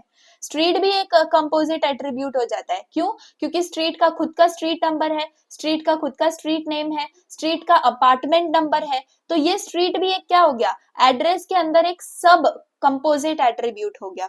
ठीक है, अब यहाँ पर अगर हम देखें और क्या है, इसके अंदर सिटी आ जाता है, स्टेट आ जाता है, जिप कोड आ जाता है। तो ये एड्रेस क्या हो गया, ये पूरा का पूरा आपका कंपोजिट एट्रीब्यूट हो गया। क्या हो गया, कंपोजिट एट्रीब्यूट हो गया। तो क्या मैं बोल सकती हूँ ये भी आपका कंपोजिट एट्रीब्यूट है, यस ये भी आपका कंपोजिट एट्रीब्यूट है, एंड ये भी आपका कंपोजिट एट्रीब्यूट है, यस ये भी आपका कंपोजिट एट्रीब्यूट है। अब यहाँ पर अगर हम बात करें कस्टमर की, किसकी, ये वाले कस्टमर की, तो क्या कस्टमर एक कंपोजिट एट्रीब्यूट है, क्या कस्टमर एक कंपोजिट एट्रीब्यूट है। यहाँ पर देखो, ध्यान से देखो, यहाँ पर आप देख पा रहे हो, यहाँ पर क्या है, ये फोन नंबर को ऐसे डबल ओवल में डाला हुआ है, यहाँ पर एज को ऐसे डैश्ड ओवल में डाला हुआ है। तो यहाँ पर यहाँ पर जो एट्रीब्यूट्स हैं, जो कैलकुलेट करना है हमें फ्रॉम अदर डेटा, उसको हम क्या बोल रहे हैं, यहाँ पर एज है। एज क्या है आपका, डिराइव्ड एट्रीब्यूट है। क्या है एज आपका, डिराइव्ड एट्रीब्यूट है। यहाँ पे मैं लिख देती हूँ, डिराइव्ड एट्रीब्यूट। तो इस डिराइव्ड एट्रीब्यूट को हमने कैसे दिखाया, डैश्ड ओवल में दिखाया। मुझे बताओ किससे डिराइव्ड है ये डेट ऑफ बर्थ से डिराइव्ड है, यस करेक्ट। तो we don't store age directly, इसलिए हम इसको क्या दिखा रहे हैं, हम इसको ऐसा दिखा रहे हैं, लाइक ये एक परमानेंट चीज नहीं है जो हम डायरेक्टली कस्टमर के अंदर स्टोर कर रहे हैं। हम डेट ऑफ बर्थ से क्या कर रहे हैं, इसको कैलकुलेट कर रहे हैं। क्लियर है ना बात। तो ये आपको यहाँ पे याद रखना है। ठीक है, सो यहाँ पर हम देखें तो कंपोजिट यानी कि मेड ऑफ मेनी पार्ट्स। अब ये कस्टमर भी आपका date of birth, phone number, customer ID से बना हुआ है ना। लेकिन यहाँ पर अगर हम बात करें किससे, अब डिराइव्ड एट्रीब्यूट, तो वो हम कैसे शो कर रहे हैं ये आपने यहाँ पर समझ लिया। तो दो चीजें थी इसके अंदर, कौन सी दो चीजें थी, कंपोजिट एट्रीब्यूट और डिराइव्ड एट्रीब्यूट। तो कंपोजिट एट्रीब्यूट यानी कि made of parts, and derived attribute यानी कि कैलकुलेटेड फ्रॉम अदर्स। ठीक है बात। नाउ तो ये था सिंपल, आप कैसे मतलब दिखाते हो, कैसे आप शो करते हो अपने डिफरेंट टाइप ऑफ एट्रीब्यूट्स को, वो मैंने आपको समझा दिया। Now let's move on to very important things which are keys. Okay, तो कीज क्या होते हैं, ये बहुत इंपॉर्टेंट है आपके डेटाबेस डिजाइन के अंदर। तो ये आपका कोई हाउस कीज नहीं है, ये आपके डेटा कीज है। क्या है, ये आपके डेटा कीज है भाई। ठीक है, तो इसको कैसे समझते हैं, देखो सबसे पहले अ की is a set of attributes that uniquely identifies an entity और टपल इन अ रिलेशन। यानी कि आपके पास क्या है, एक की है, वो क्या है, एक सेट ऑफ एट्रीब्यूट्स है। अब एट्रीब्यूट्स क्या है ये आपको पता है, लेकिन ये एट्रीब्यूट्स का सेट है जो कि यूनिकली आइडेंटिफाई करता है एक एंटिटी को और टपल इन अ रिलेशनशिप। अब इसको सिंपल समझते हैं। इमेजिन करो एक आपके पास, जैसे कि अब यहाँ पर टाइप ऑफ कीज है, सुपर कीज है, कैंडिडेट की है, प्राइमरी की है, फॉरेन की है ना। तो अगर सिंपल अगर मैं इसको समझूं आपको कि की क्या होता है एग्जैक्टली, सुपर की में तो set of one or more attributes that uniquely identify और रिकॉर्ड।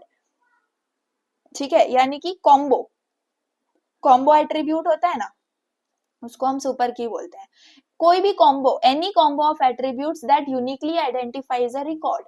सिंपल एग्जांपल मैं आपको यहाँ पर देती हूँ, आपको समझ में आए इसीलिए। You have, let suppose customer ID. क्या है आपके पास, कस्टमर आईडी। तो कस्टमर आईडी ये एक एट्रीब्यूट है जिससे हम यूनिकली आइडेंटिफाई करते हैं उस कस्टमर को। रोल नंबर है, रोल नंबर क्या है, रोल नंबर एक एट्रीब्यूट है जिससे हम यूनिकली आइडेंटिफाई करते हैं उस स्टूडेंट को, है ना। नेम है जिससे हम यूनिकली आइडेंटिफाई करते हैं उस पर्सन को। फोन नंबर है ना, जिसको हम यूनिकली आइडेंटिफाई करते हैं, जिससे हम यूनिकली आइडेंटिफाई करते हैं एक पर्सन को। तो ये कैसे एट्रीब्यूट्स हैं, ये एक ऐसे इंपॉर्टेंट एट्रीब्यूट्स हैं जिनको सुपर की बोला जाता है, जिनके हेल्प से हम किसी भी रिकॉर्ड को, या फिर जैसे कि यहाँ पर कस्टमर आईडी है तो हम किसको, कस्टमर को, यहाँ पर पूरे कस्टमर को, एक कस्टमर आईडी से कस्टमर की पूरी डिटेल्स को निकाल सकते हैं, एक रोल नंबर से एक स्टूडेंट की पूरी डिटेल्स को हम निकाल सकते हैं, एक नेम से, एक फोन नंबर से हम एक पर्सन की पूरी डिटेल्स को निकाल सकते हैं। यानी कि ये क्या कर रहा है, यूनिकली आइडेंटिफाई कर रहा है एक रिकॉर्ड को। अब जब आप जाके यहाँ पर इस डेफिनेशन को पढ़ोगे तो आपको समझ में आ जाएगा कि की क्या है, एक सेट ऑफ एट्रीब्यूट्स है जो कि यूनिकली आइडेंटिफाई करता है कि एक एंटिटी को भी कर सकता है और टप्पल को भी कर सकता है। टप्पल यानी कि आपके एंटिटीज का कलेक्शन। क्लियर है बात? नाउ अब कैंडिडेट की क्या होता है, candidate key is the minimal super key, no redundant attributes, no redundant attributes यानी कि कोई एक्स्ट्रा फ्लफ नहीं। जैसे कि यहाँ पर अगर हम बात करें तो कस्टमर आईडी इसका एग्जांपल हो सकता है, और एग्जांपल मैं आपको बताऊं तो ईमेल हो सकता है। ईमेल भाई, एक ईमेल से पूरे इंडिया में, पूरे वर्ल्ड में आप जाओ देखो, एक ईमेल एक ही इंसान को क्या है, असाइंड है। तो ये क्या है, ये भी एक सुपर की ही है जिसके अंदर हम एक्स्ट्रा नहीं बोलते, कुछ एक्स्ट्रा बोलते हैं क्या, कुछ एक्स्ट्रा नहीं बोलते। जैसे यहाँ पर अब नाम है, हो सकता है ये नाम किसी और का हो, ओके, कोई भी नाम हो सकता है XYZ जो कि मल्टीपल लोगों का हो सकता है। रोल नंबर एक कॉलेज छोड़ दें, दूसरे कॉलेज में वही नंबर का दूसरा स्टूडेंट है। कस्टमर आईडी बोल दें तो एक मतलब एक कंपनी के बाहर जाके देखें तो कस्टमर आईडी अलग है दूसरे वाले की भाई। तो ये थोड़ा सा ऐसा हो सकता है, लेकिन कैंडिडेट की आपका मिनिमल सुपर की है, मतलब कि इसमें आप कोई एक्स्ट्रा मतलब बोल नहीं रहे हो। एक ईमेल है जो कि यूनिवर्सली आपको ही बिलोंग करता है, ठीक है, तो ये कैंडिडेट की होता है। ओके, अब प्राइमरी की बात करें तो choose an candidate key to uniquely identify record. Okay, usually यहाँ पर भी आप कस्टमर आईडी का एग्जांपल ले सकते हो, यहाँ पर चारों में भी आपके कस्टमर आईडी का एग्जांपल हो सकता है क्योंकि है तो की ही है ना। अब चूजन, जो भी आपको कैंडिडेट की आप चूज कर रहे हो उसको क्या बोला जाता है, प्राइमरी की बोला जाता है। फिर यू हैव फॉरेन की, अभी इन सबको एक एक करके हम डिटेल में पढ़ेंगे, जस्ट बेसिक थिंग है, ठीक है, तो इसको थोड़ा सा आप अच्छे से समझो।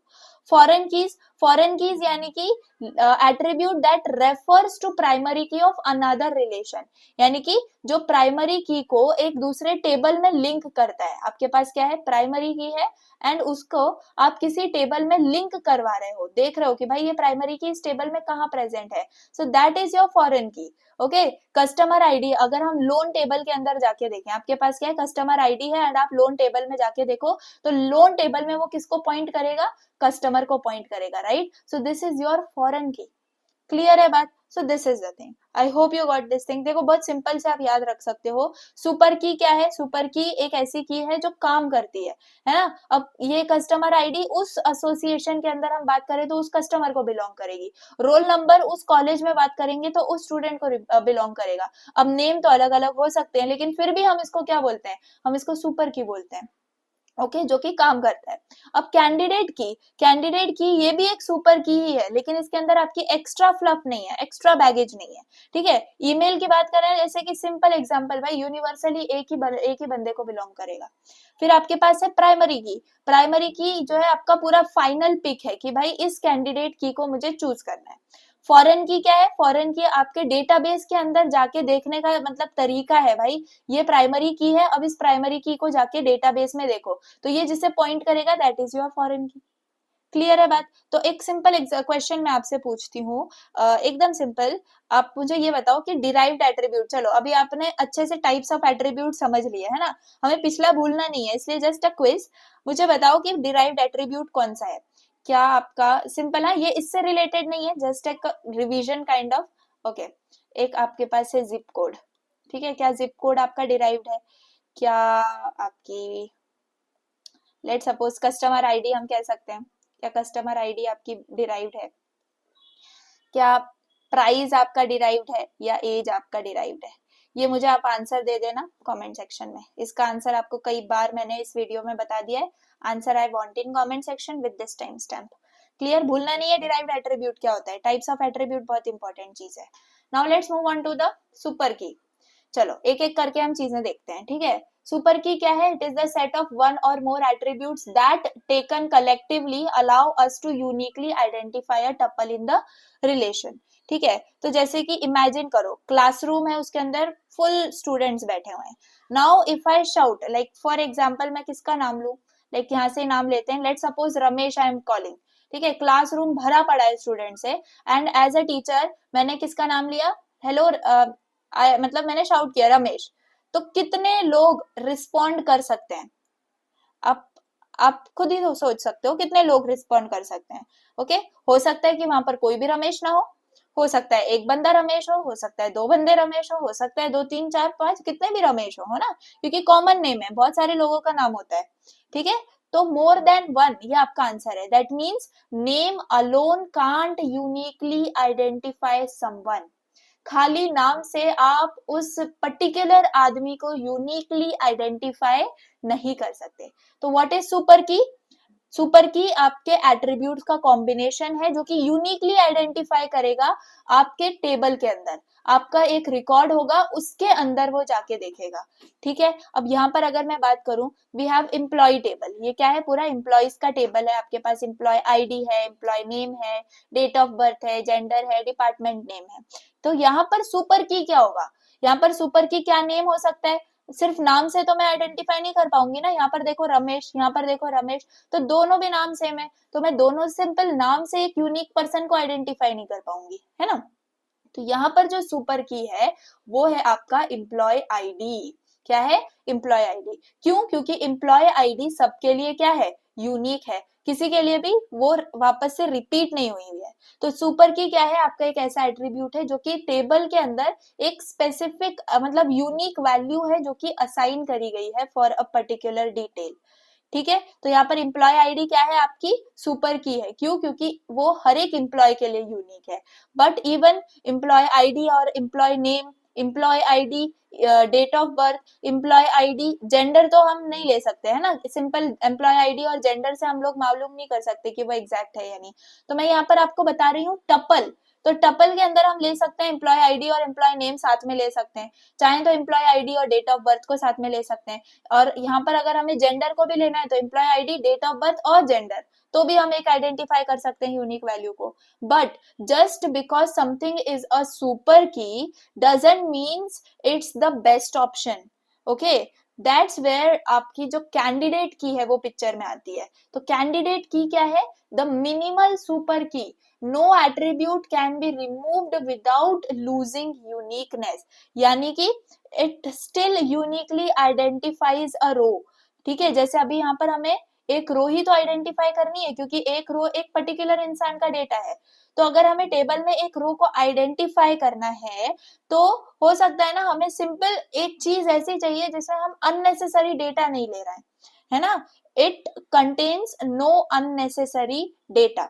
जैसे कि एम्प्लॉय आईडी जो है वो परफेक्ट है, एम्प्लॉय आईडी आपकी परफेक्ट है क्योंकि वो मिनिमल है, यूनिक है। एम्प्लॉय आईडी के साथ डेट ऑफ बर्थ लेना चाहते हो, ये भी काम कर जाएगा, लेकिन ये कॉम्बो है। ठीक है, तो ये भी आपकी यूनिक वैल्यू को आइडेंटिफाई करने में काम कर जाएगा। तो ये भी कैंडिडेट की हो सकती है, ये भी कैंडिडेट की हो सकती है।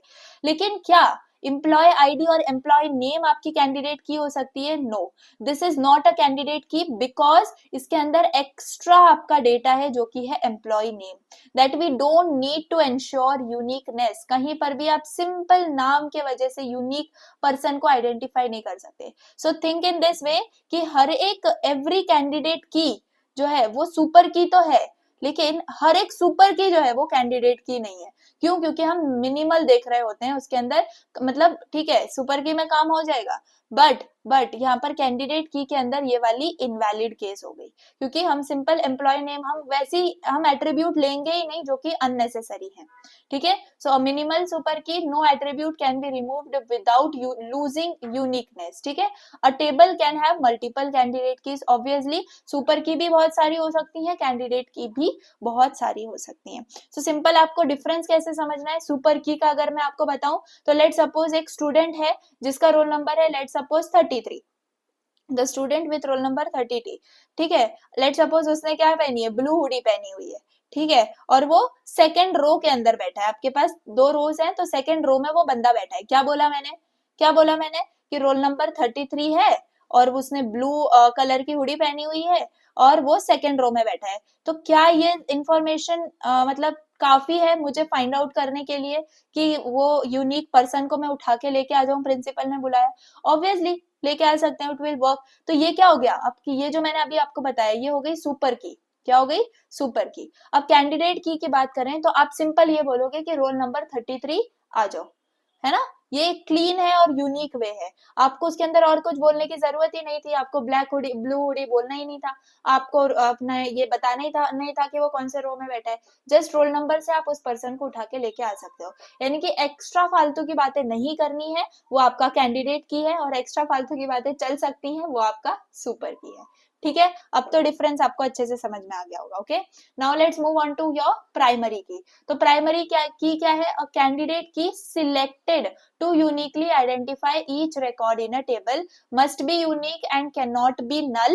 Okay, this ensures entity integrity. Okay, तो इमेजिन करो आप कॉलेज का डेटाबेस मैनेज कर रहे हो, ठीक है, कॉलेज का डेटाबेस मैनेज कर रहे हो, हंड्रेड्स ऑफ स्टूडेंट्स हैं, राइट।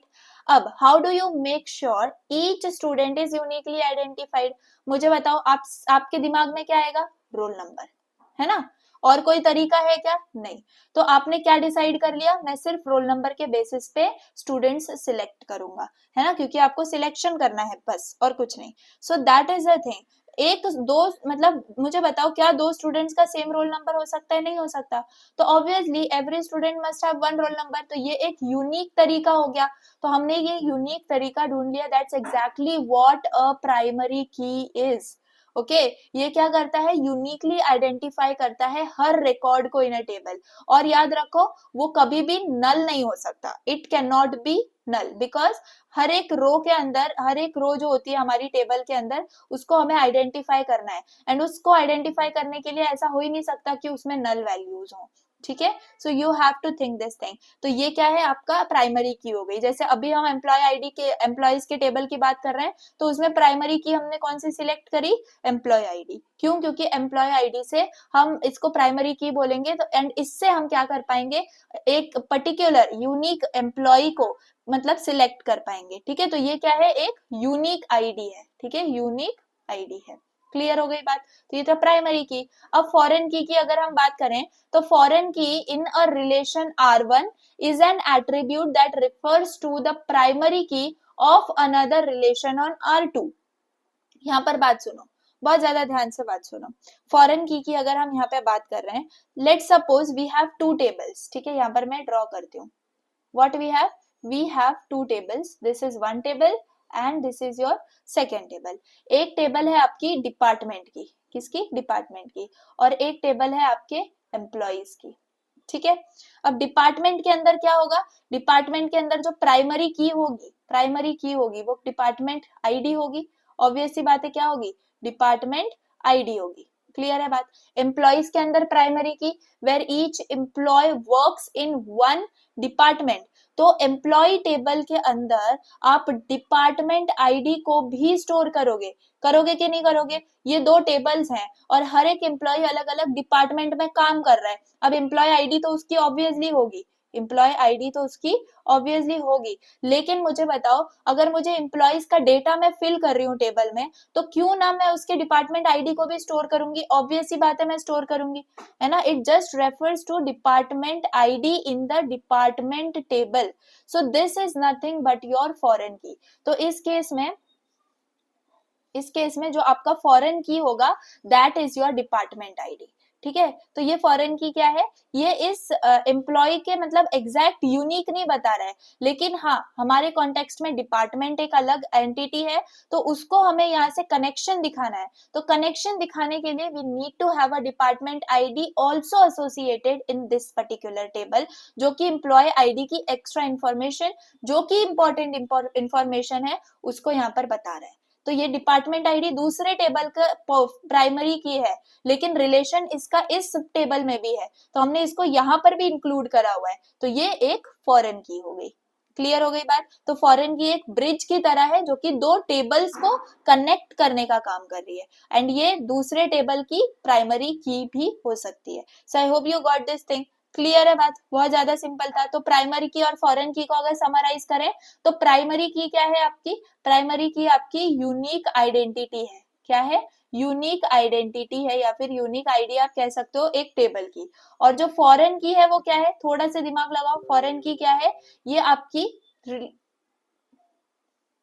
आपकी रिलेशनशिप को क्या कर रहा है, ये आपकी रिलेशनशिप बता रहा है दो टेबल्स के बीच में, ठीक है, दो टेबल्स के बीच में रिलेशनशिप बता रहा है बाय रेफरिंग दूसरे टेबल की प्राइमरी की। क्लियर है बात? सो दिस इज द थिंग, कोई भी डाउट इसके अंदर आपको नहीं होना चाहिए, प्राइमरी और फॉरेन की अच्छे से आपको समझ में आ जाने चाहिए। क्लियर है बात? कोई भी कंफ्यूजन अगर है तो फिर से ये वाली स्लाइड को आप देख सकते हो रिवाइज करके। Okay, let's move forward. तो यहाँ पर आपको दो टेबल्स दिख रहे होंगे, ठीक है, फॉरेन की का एग्जांपल है, सिंपल आपको आइडेंटिफाई करना है कौन सी फॉरेन की है इसमें। क्लियर?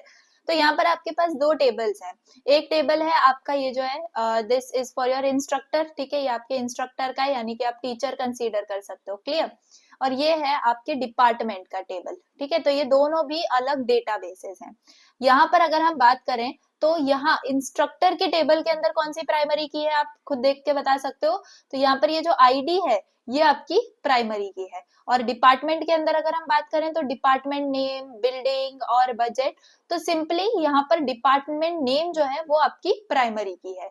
क्लियर है बात? लेकिन यहाँ पर अगर हम देखें सिंपली ये वाले डिपार्टमेंट की प्राइमरी की that is your department name, ये इस टेबल के अंदर भी प्रेजेंट है which is your department name. मुझे बताओ टीचर और डिपार्टमेंट बहुत ज्यादा इंपॉर्टेंट है डेटाबेस में प्रेजेंट होना, कौन सा इंस्ट्रक्टर कौन से डिपार्टमेंट में काम करता है, दिस इज वेरी इंपॉर्टेंट। तो जब हम इंस्ट्रक्टर का डेटाबेस बना रहे हैं तो उसके अंदर एक दूसरी डेटाबेस है जो कि डिपार्टमेंट डेटाबेस है, उसकी प्राइमरी की हम लोग अगर यहाँ पर इंपोर्ट कर रहे हैं तो इसको हम क्या बोलेंगे इस केस में, ये है हमारी फॉरेन की। क्लियर? तो इसको प्लीज अच्छे से आप लोग याद रखना, this is nothing but your foreign key. Clear? This is your foreign key. तो फॉरेन की किसको बोलते हैं आप समझ में आ गया होगा, ये आपका एक डिपार्टमेंट आईडी टेबल है, तो उसके अंदर जो प्राइमरी की है वो आप दूसरे टेबल में कंसीडर कर रहे हो, तो दूसरे टेबल की प्राइमरी की को यहाँ पर लेना, इसका मतलब आप क्या कर रहे हो, फॉरेन की का यहाँ पर यूज कर रहे हो। क्लियर है बात? तो यहाँ पर देख लो रेफरेंसिंग रिलेशन है, आपका इंस्ट्रक्टर जो है वो रेफरेंस हुआ हुआ है, रिलेशन आपका डिपार्टमेंट है, और फॉरेन की कौन सी है आपकी डिपार्टमेंट नेम फॉरेन की है। क्लियर? अब वीक एंटिटी सेट्स को समझ लेते हैं, बहुत ज्यादा सिंपल है आपका वीक एंटिटी सेट्स, ठीक है। यहाँ पर आपको क्या करना है, देखो वीक एंटिटी सेट एक ऐसी एंटिटी है जो कि खुद एग्जिस्ट नहीं कर पाती है विदाउट स्ट्रॉन्ग एंटिटी। अब मुझे बताओ स्ट्रॉन्ग एंटिटी किसको बोलेंगे, है ना, ये भी क्वेश्चन आपके माइंड में आ सकता है कि स्ट्रॉन्ग एंटिटी क्या होता है, राइट? तो स्ट्रॉन्ग एंटिटी वो होता है जिसके पास खुद की एक परफेक्ट प्राइमरी की होती है, यानी कि जैसे कि इस टेबल की बात करें तो इसके पास परफेक्ट आईडी है, यहाँ पर परफेक्ट डिपार्टमेंट नेम है जिसको हम कंसीडर करके एज अ प्राइमरी की उस टेबल को ले सकते हैं, उस डेटाबेस को ले सकते हैं। लेकिन स्ट्रॉन्ग एंटिटी हम किसको बोलते हैं, उसको ही बोलते हैं जिसके पास परफेक्ट उसकी प्राइमरी की हो। लेकिन हो सकता है ना ऐसा कोई टेबल हो या फिर ऐसा कोई डेटाबेस हो जिसमें कोई आईडी ही ना हो, उसमें लेट सपोज नेम आपका सिंपल नेम से आपकी क्या हो रही है ना, पूरी डिटेल्स प्रेजेंट है, तो सिर्फ नेम से तो हम आइडेंटिफाई नहीं कर पाएंगे, तो ये क्या बन गया, ये एक वीक एंटिटी हो गई। तो इसी को हम लोग विदाउट प्राइम मतलब विदाउट स्ट्रॉन्ग एंटिटी हम इसको यूज नहीं कर पाते हैं। सो वीक एंटिटी सेट्स वो होते हैं which do not have a primary key of their own. Clear? Their existence depends on related identifying the strong identity set। तो ये कहाँ मतलब ये इनका एग्जिस्टेंस तभी होता है जब वो एक स्ट्रॉन्ग एंटिटी के साथ प्रेजेंट हो। फिर यहाँ पर बहुत इंपॉर्टेंट है आपके पास डिस्क्रिमिनेटर। क्लियर?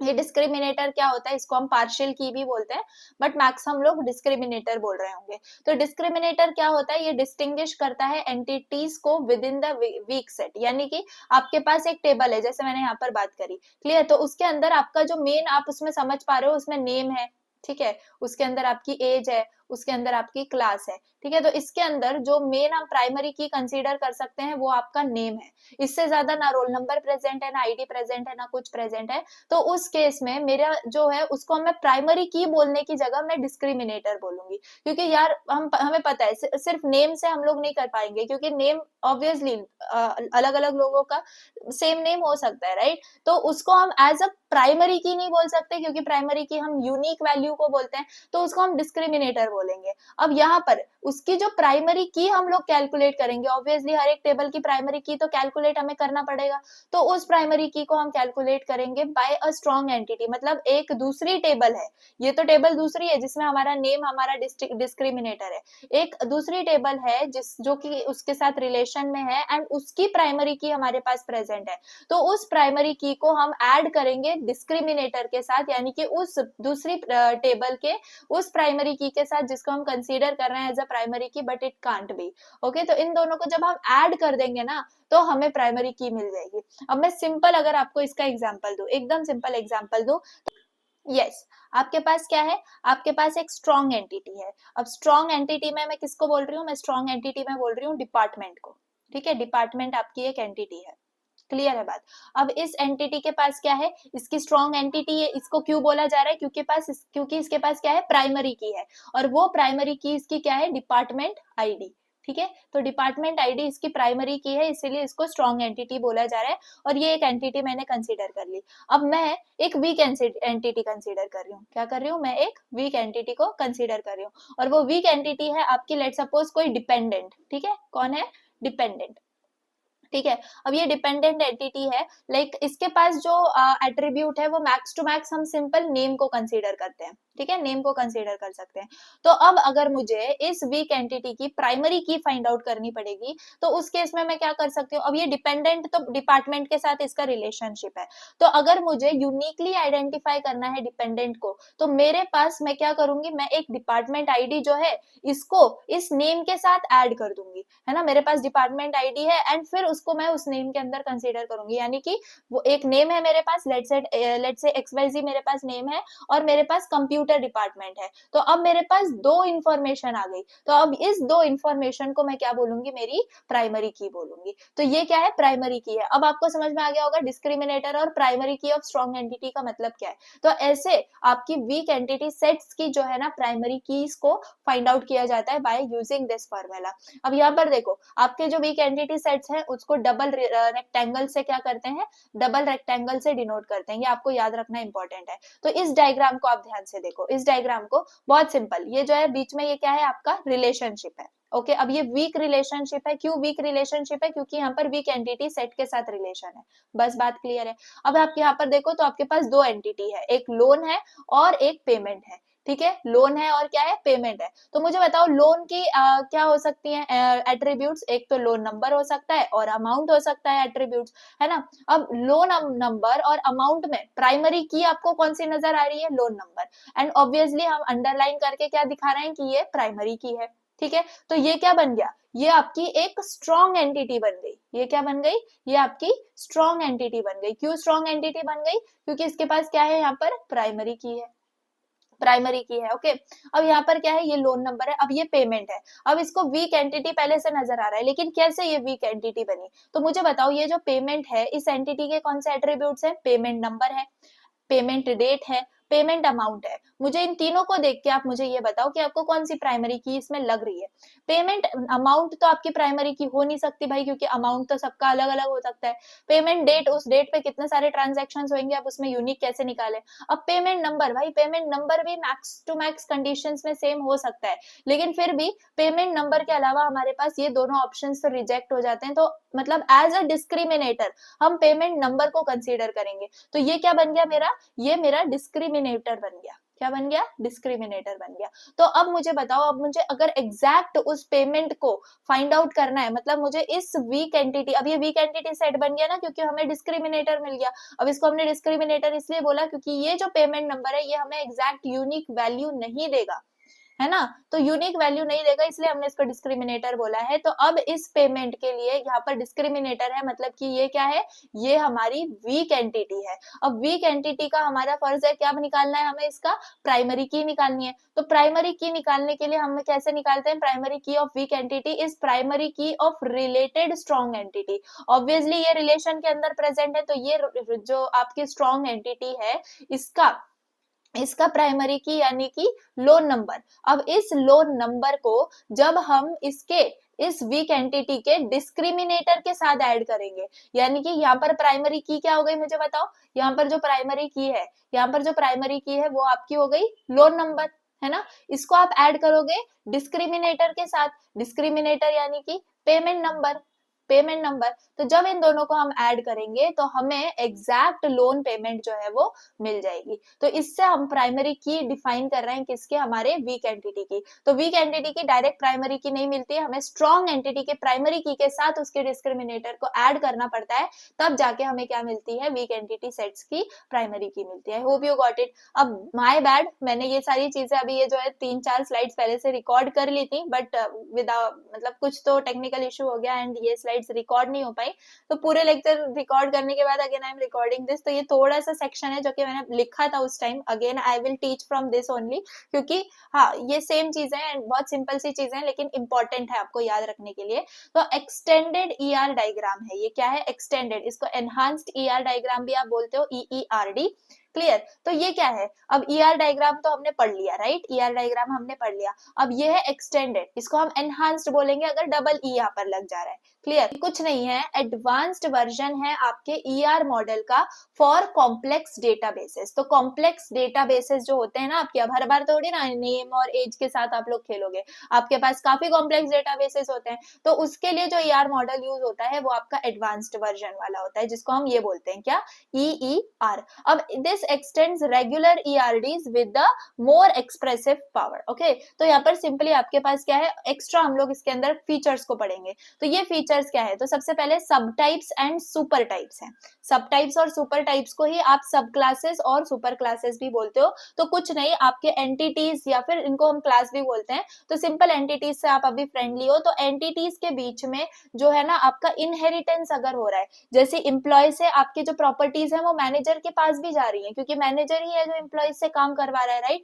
तो ये वाली चीजें हो सकती है, टेक्नीशियन भी उसके बीच में आ सकता है। तो ये जो प्रॉपर्टीज का इनहेरिटेंस होता है उसके लिए हम सब टाइप्स और सुपर टाइप्स को क्रिएट करते हैं। तो सुपर टाइप यानी कि आपकी जो एकदम इंपॉर्टेंट टॉप लेवल की है, एंड उससे जो आपकी सब टाइप्स निकल रही है वो ये है। इसका मतलब क्या हो रहा है, यहाँ पे इनहेरिटेंस हो रहा है। तो ये पहला फीचर हो गया। उसके बाद attribute and relationship inheritance. Obviously attribute और रिलेशनशिप भी आपकी इनहेरिट हो सकती है from all of the entities, तो इसको भी हम एज अ की फीचर कंसीडर करते हैं। अब इंपॉर्टेंट, बहुत ज्यादा इंपॉर्टेंट है स्पेशलाइजेशन और जनरलाइजेशन।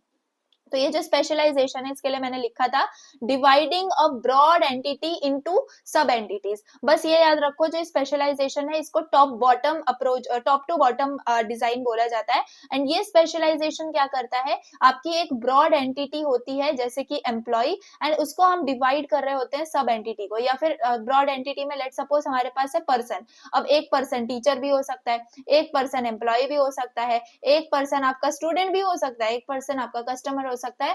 तो ये है स्पेशलाइजेशन, मतलब कि एक ब्रॉड एंटिटी को सब एंटिटीज में डिवाइड करने को हम स्पेशलाइजेशन बोलते हैं।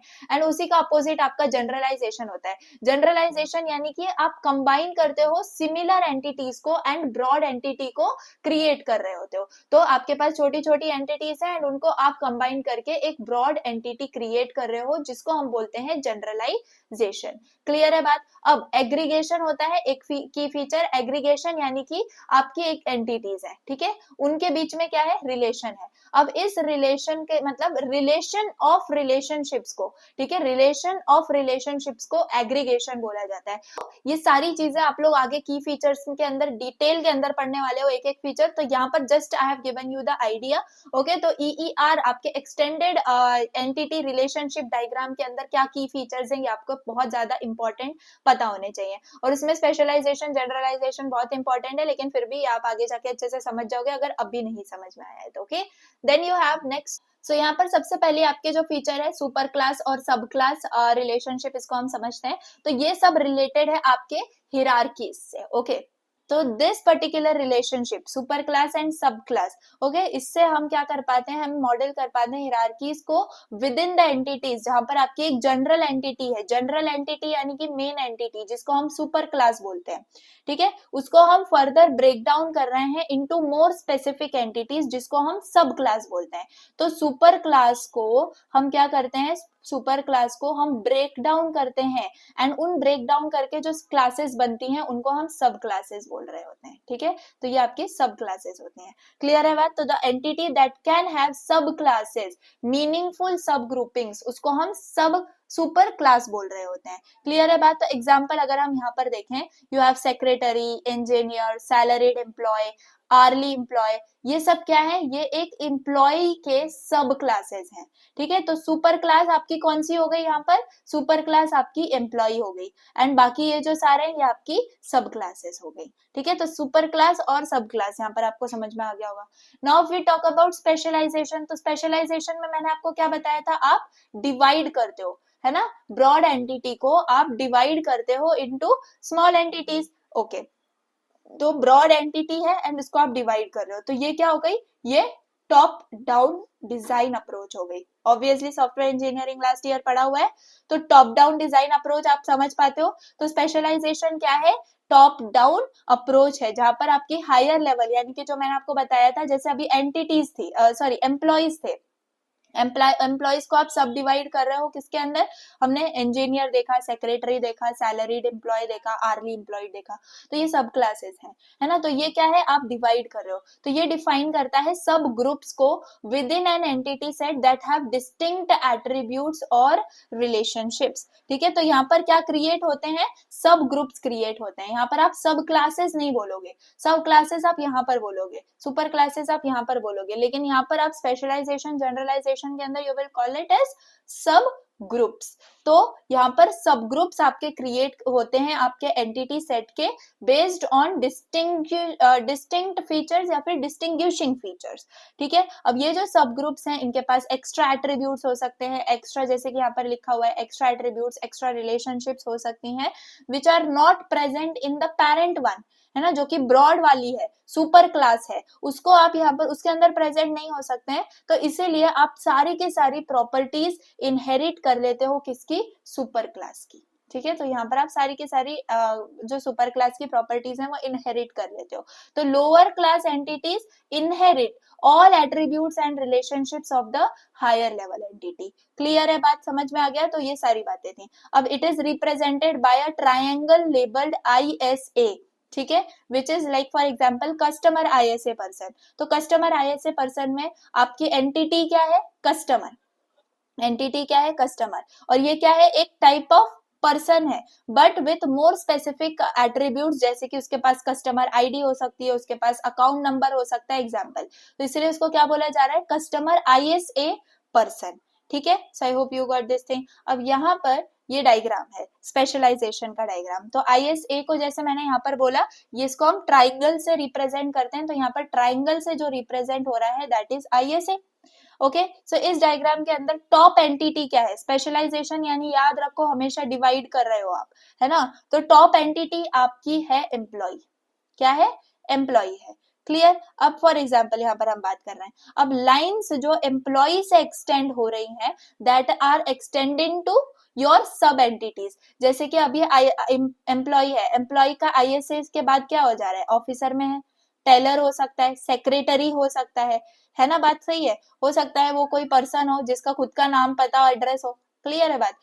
यहाँ पर एम्प्लॉय आपका एक कस्टमर भी हो, मतलब एम्प्लॉय के बाद ISA में हम कस्टमर भी बोल सकते हैं, जिस जो कि क्रेडिट रेटिंग देगा, रिलेटेड टू एम्प्लॉय तो है, एम्प्लॉय की खुद की सैलरी हो सकती है। एम्प्लॉय को अगर हम यहाँ पर डिवाइड कर रहे हैं तो यहाँ पर ऑफिसर हो सकता है जिसका खुद का ऑफिस नंबर है, यहाँ पर ये टेलर हो सकता है जिसका खुद का स्टेशन नंबर है, फिर एम्प्लॉय ISA में फिर आपका सेक्रेटरी हो सकता है जिसका खुद का आवर्स वर्कड है, कितने आवर्स वो वर्क कर रहा है। तो ये क्या है, एक स्पेशलाइजेशन की हायरार्की है। तो ये जो ट्राइंगल है ये रिप्रेजेंट कर रहा है आपका ISA, क्लियर गाइस। तो this is the thing and just ये क्या है, टॉप डाउन अप्रोच इसको आप बोलते हो, क्या बोलते हो, टॉप डाउन अप्रोच। क्यों, क्योंकि एम्प्लॉय को आपने फिर छोटे इसमें हम डिवाइड करके देख रहे हैं कि अगर वो पर्सन है तो उसके खुद के क्या होंगे, अगर वो कस्टमर है, एम्प्लॉय ही दूसरे जगह पे एज अ कस्टमर जा रहा है तो वो क्रेडिट रिटर्न्स रेटिंग देगा, हो सकता है वो एम्प्लॉय कहीं और ऑफिसर हो, टेलर हो, सेक्रेटरी हो, है ना, ऐसे आप इसको समझ सकते हो guys. So I hope you got this thing. So इस स्लाइड में आपने क्या समझा, यहाँ पर आपने स्पेशलाइजेशन को समझा, और ये ISA क्या है इसमें कंफ्यूज नहीं होना। ISA को सिंपल आप कैसे पढ़ोगे, अ इज अ, क्लियर है बात, कैसे समझोगे इसको, इज अगर एम्प्लॉय अगर पर्सन है, if employee is a person, तो उस केस में उसके एट्रीब्यूट्स क्या होंगे? If an employee is a customer somewhere else, तो उस कस्टमर के क्या एट्रीब्यूट्स होंगे? If a employee is a officer somewhere, तो उसके क्या एट्रीब्यूट्स होंगे? आई होप मेरी बात आपको समझ में आ रही है, ठीक है ना? लेकिन स्पेशलाइज्ड या फिर सुपर क्लास कौन सी है यहाँ पे? अगर हम एकदम ही सुपर क्लास की बात करें, एकदम ही सुपर क्लास की बात करें, तो आपका पर्सन हो सकता है, राइट? पर्सन आपकी सुपर क्लास हो सकती है। फिर हम एम्प्लॉय को सब क्लास समझ सकते हैं, फिर कस्टमर को सब क्लास समझ सकते हैं। पर्सन को क्यों हम सुपर क्लास समझ रहे हैं? क्योंकि पर्सन तो भाई हर इंसान एक पर्सन है, हर इंसान इंसान पर्सन, ये तो एक ही बात होगी, लेकिन फिर भी एक पर्सन एक एम्प्लॉय होगा ना। क्लियर है बात? तो ये पर्सन एक, आप क्या समझोगे यहाँ पर, ये आपकी सुपर क्लास है। तो finally I am writing here, super class आपकी कौन सी है? सुपर क्लास आपकी पर्सन है, सुपर क्लास आपकी पर्सन है, ठीक है, जिसके पास खुद के उसके एट्रीब्यूट्स हैं, नेम, स्ट्रीट, सिटी। अब उसकी स्पेशलाइजेशन हो सकती है, हो सकता है वो एम्प्लॉय हो सकता है वो एम्प्लॉय हो, जिसका एट्रीब्यूट क्या है? सैलरी है। उसकी स्पेशलाइजेशन कस्टमर हो सकता है वो कस्टमर हो, तो उसके एट्रीब्यूट्स क्या है? Credit rating. अब अगर एम्प्लॉय है, तो हो सकता है वो कहीं एम्प्लॉय के काम में के अंदर उसका एक और सब कैटेगरी हो ऑफिसर की, उसकी और सब कैटेगरी हो टेलर की, उसकी और सब कैटेगरी हो सेक्रेटरी की। तो ये क्या होती जा रही है?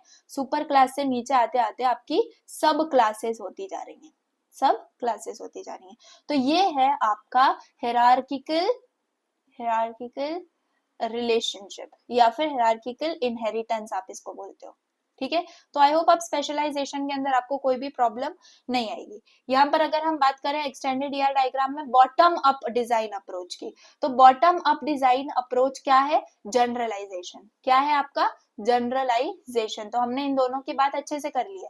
तो जनरलाइजेशन में you have to combine multiple entry sets with the shared features into a higher level entity set। यानी कि अब आपको ऐसे नहीं करना है, अब पर्सन तो एकदम मेन सुपर क्लास हो गया, जिसको आप डिवाइड करते हुए चल रहे हो, डिवाइड करते हुए चल रहे हो, है ना? लेकिन आपके जनरलाइजेशन में आपको क्या करना है? आपको छोटे छोटे चीजों को जोड़ते हुए आपको एक ब्रॉड एंटिटी को बनाना है, ठीक है? तो ये आपकी जनरलाइजेशन होता है। तो यहाँ पर एक बार और डेफिनेशन देख लो, स्पेशलाइजेशन क्या है?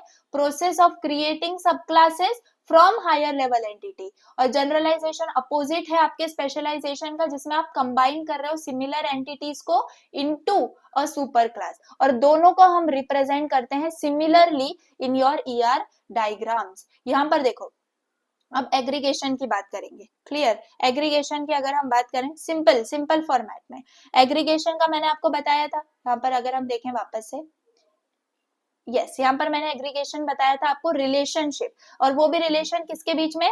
एंटिटी और उसके रिलेशनशिप्स। काफी सारी एंटिटीज होती हैं, उनके बीच में रिलेशनशिप होता है, तो इस पूरे को एग्रीगेशन बोला जाता है। क्या बोला जाता है? एग्रीगेशन। तो basic ER model it can not represent relationship between relationships, मतलब रिलेशनशिप के बीच में रिलेशनशिप एक normal ER model, basic ER model नहीं दिखा सकता, ठीक है? जैसे यहाँ पे लिखा है, the ER model can not represent relationship between relationships.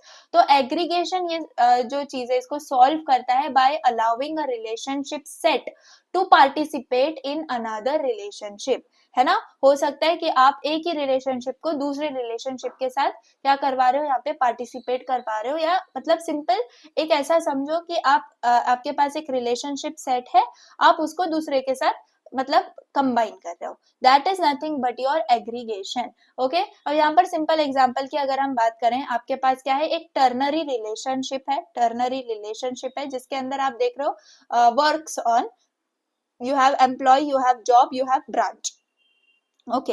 There is a new requirement जो कि एंटायर कॉम्बिनेशन में है, एम्प्लॉय जो है वो आपकी employee working on a job at a branch, ठीक है? एक एम्प्लॉय है, वो उसकी एक जॉब है, और वो एक ब्रांच, एक स्पेसिफिक ब्रांच के अंदर उसकी जॉब है। क्लियर है ना बात? तो क्या ये तीनों भी एट्रीब्यूट्स एक दूसरे से रिलेटेड है? ऑब्वियसली। तो अगर हमें इसको मॉडल करना है, if you have to model this, we will use aggregation, ठीक है? वेदर मतलब जहां पर आपका वर्क्स ऑन जो है, वर्क्स ऑन ये रिलेशनशिप है, इसको हम एक हायर लेवल एंटिटी कंसीडर करेंगे यहाँ पे, and this is linked to your manager, your branch, your employee and all, ठीक है? तो ये सबके साथ क्या है? आपका रिलेशनशिप है। तो relationship is treated as your higher level entity, this works on relationship. Okay guys, अब यहाँ पर जैसे हमने बोला कि ये सबसे लिंक्ड है, तो यहाँ पर इस डायग्राम में आपके पास क्या है, एम्प्लॉय है, आपके पास क्या है, यहाँ पे जॉब है, आपके पास यहाँ पे ब्रांच है, तो ये सब एक दूसरे से कनेक्टेड है। किस कैसे कनेक्टेड है, थ्रू वर्क्स ऑन। देखो ये वर्क्स ऑन है, यहाँ पर ये इससे कनेक्टेड है, ये इससे कनेक्टेड है, ये इससे कनेक्टेड है, तो हायर लेवल एंटिटीज से ये तीनों भी आपके कनेक्टेड हैं। क्लियर है बात। देन जो ये वर्क्स ऑन है ये वापस से ग्रुप हुआ है, यानी कि वापस से एग्रीगेट हुआ है, एंड इसको हमने कनेक्ट किया है to manager using this managers relationship. तो ये एम्प्लॉय और ब्रांच एक साथ कनेक्ट होके यहाँ पर मैनेजर्स रिलेशनशिप से किसके पास कनेक्ट हुआ है, मैनेजर से कनेक्ट हुआ है। ठीक है, तो इसको बोला जाता है aggregation in ER model. Clear है। अब यहाँ पर भी देखो, aggregation is an abstraction. Okay, ये एक यूज केस स्टडी है। Clear. Aggregation is an abstraction that treats relationships as a higher level entities. ठीक है, तो यहाँ पर किसी, जैसे अब यहाँ पर मैं आपको बताऊं वापस से सिंपल, यहाँ पर हमने पर्सन को हायर लेवल एंटिटी समझा, यानी कि सुपर क्लास समझा। ये पर्सन क्या है, एक एंटिटी है भाई, हम इसको एज अ हायर क्लास समझ सकते हैं, लेकिन यहाँ पर एग्रीगेशन में आप किसी एंटिटी को नहीं कंसीडर करोगे, आप रिलेशनशिप को हाई लेवल एंटिटी कंसीडर करोगे। समझ में आ रही है बात। आप एंटिटी को हाई लेवल एंटिटी कंसीडर नहीं करोगे, आप रिलेशनशिप को हाई लेवल एंटिटी कंसीडर करोगे एग्रीगेशन के अंदर।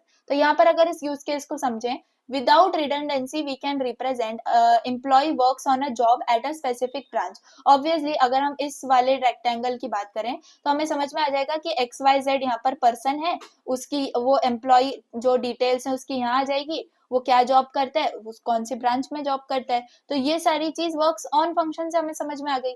बाकी अगर हमें इसको और डिटेल में जाना है तो अब हम कॉम्बिनेशन के पास जा सकते हैं, जिसमें हमें पता चल जाएगा कि वो क्या मैनेज करता है ना। Then you will come on to the manager. So this is your use case study, जहां पर एक सिंगल एम्प्लॉय है that can work on a job at a specific branch. Okay, और कॉम्बिनेशन जो है वो कौन सुपरवाइज कर रहा है, वो उधर का मैनेजर है, कोई भी जो भी सुपरवाइज कर रहा है।